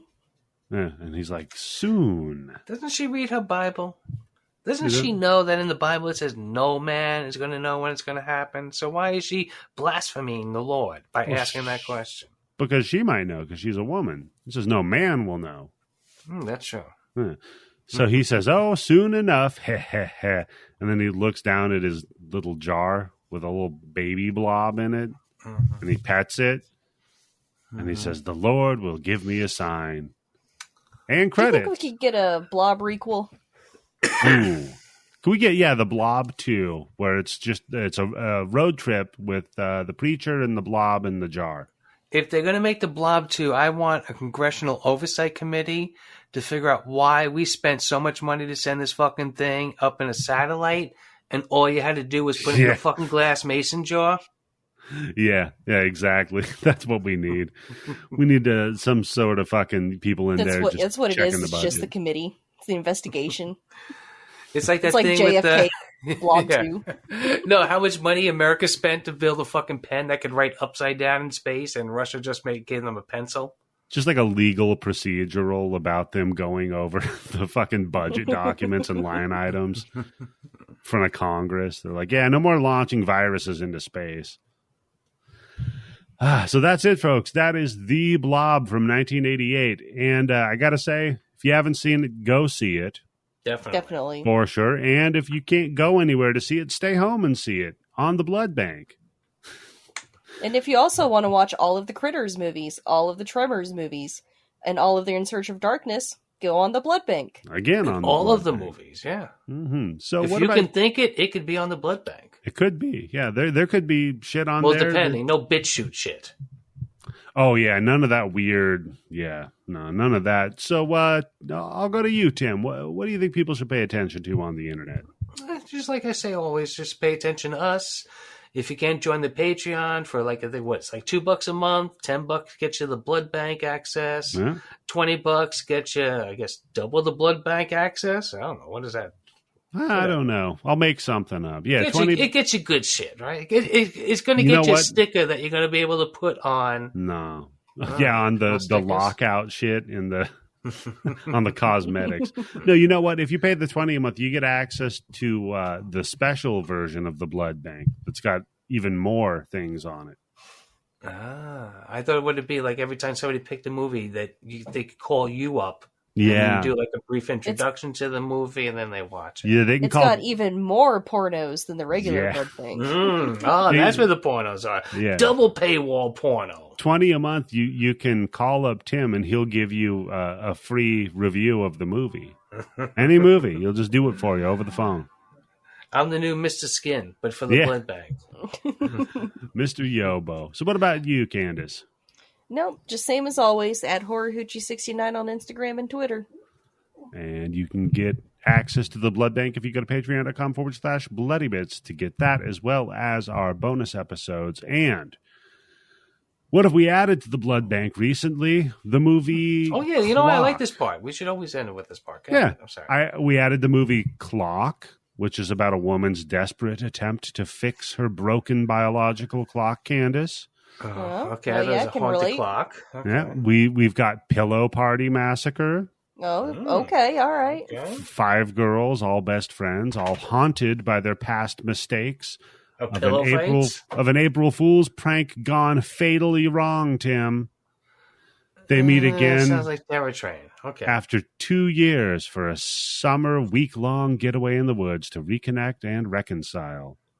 Let's find out if they fuck in those woods. They might. It stars Laura Welsh as Sam. I have no idea who that is, but God. The way you said it, though, I was like, Is it I Am Sam? Yeah, it's Laura Welsh as Sam from I Am Sam. Can you put I Am Sam on the Blood Bank? No. No, I can't. If you join the $30 a month Patreon level, you get access to I Am Sam. Yeah, I Am Sam. Tippy Toes, yeah. Tippy Toes. Tippy Toes. We've got the movie Fear from 2023. Not the God. one where... That Marky Mark? No, not the one where Marky Mark fingers the broad. Thank God. This is a psychological horror film, it says, where a group of friends gather for a much-needed weekend getaway at a remote historic hood. This is the same as the other movie. Who did they kill 2 years ago? I have no idea. You know what? I think these are all just the same movie. I think there's a whole cottage industry for renting out fucking Airbnb places to people who killed people a couple of years ago and need to get the reunion together. Like a destination vacation. You know how I said that indie movies are where the creativity is? I take it back. Well, but Candice, what about Kill Her Goats? Audra's graduation gift is her dream house, but it soon becomes a living nightmare when some uninvited guests come to her homecoming party who aren't very subtle about the fact they don't approve of the new home's new owner. And there's a goat. Goat? I have no idea. What does the goat have to do with it? I don't know, but the killer in it, I think, is played by Kane Hodder, and his name is Goatface. Oh, I thought it was going to be the goat from Witch. Yeah. Oh, Black Phillip? Yeah. No, instead they got White King. Sorry, we can't rent to you, Black Phillip. Sorry, get out of here. Yeah. Oh, man. But you know what? He can join the Nazi party, according to this movie. So, for me, for Tim, for Candice, I think that this is how we can end it. Goodbye.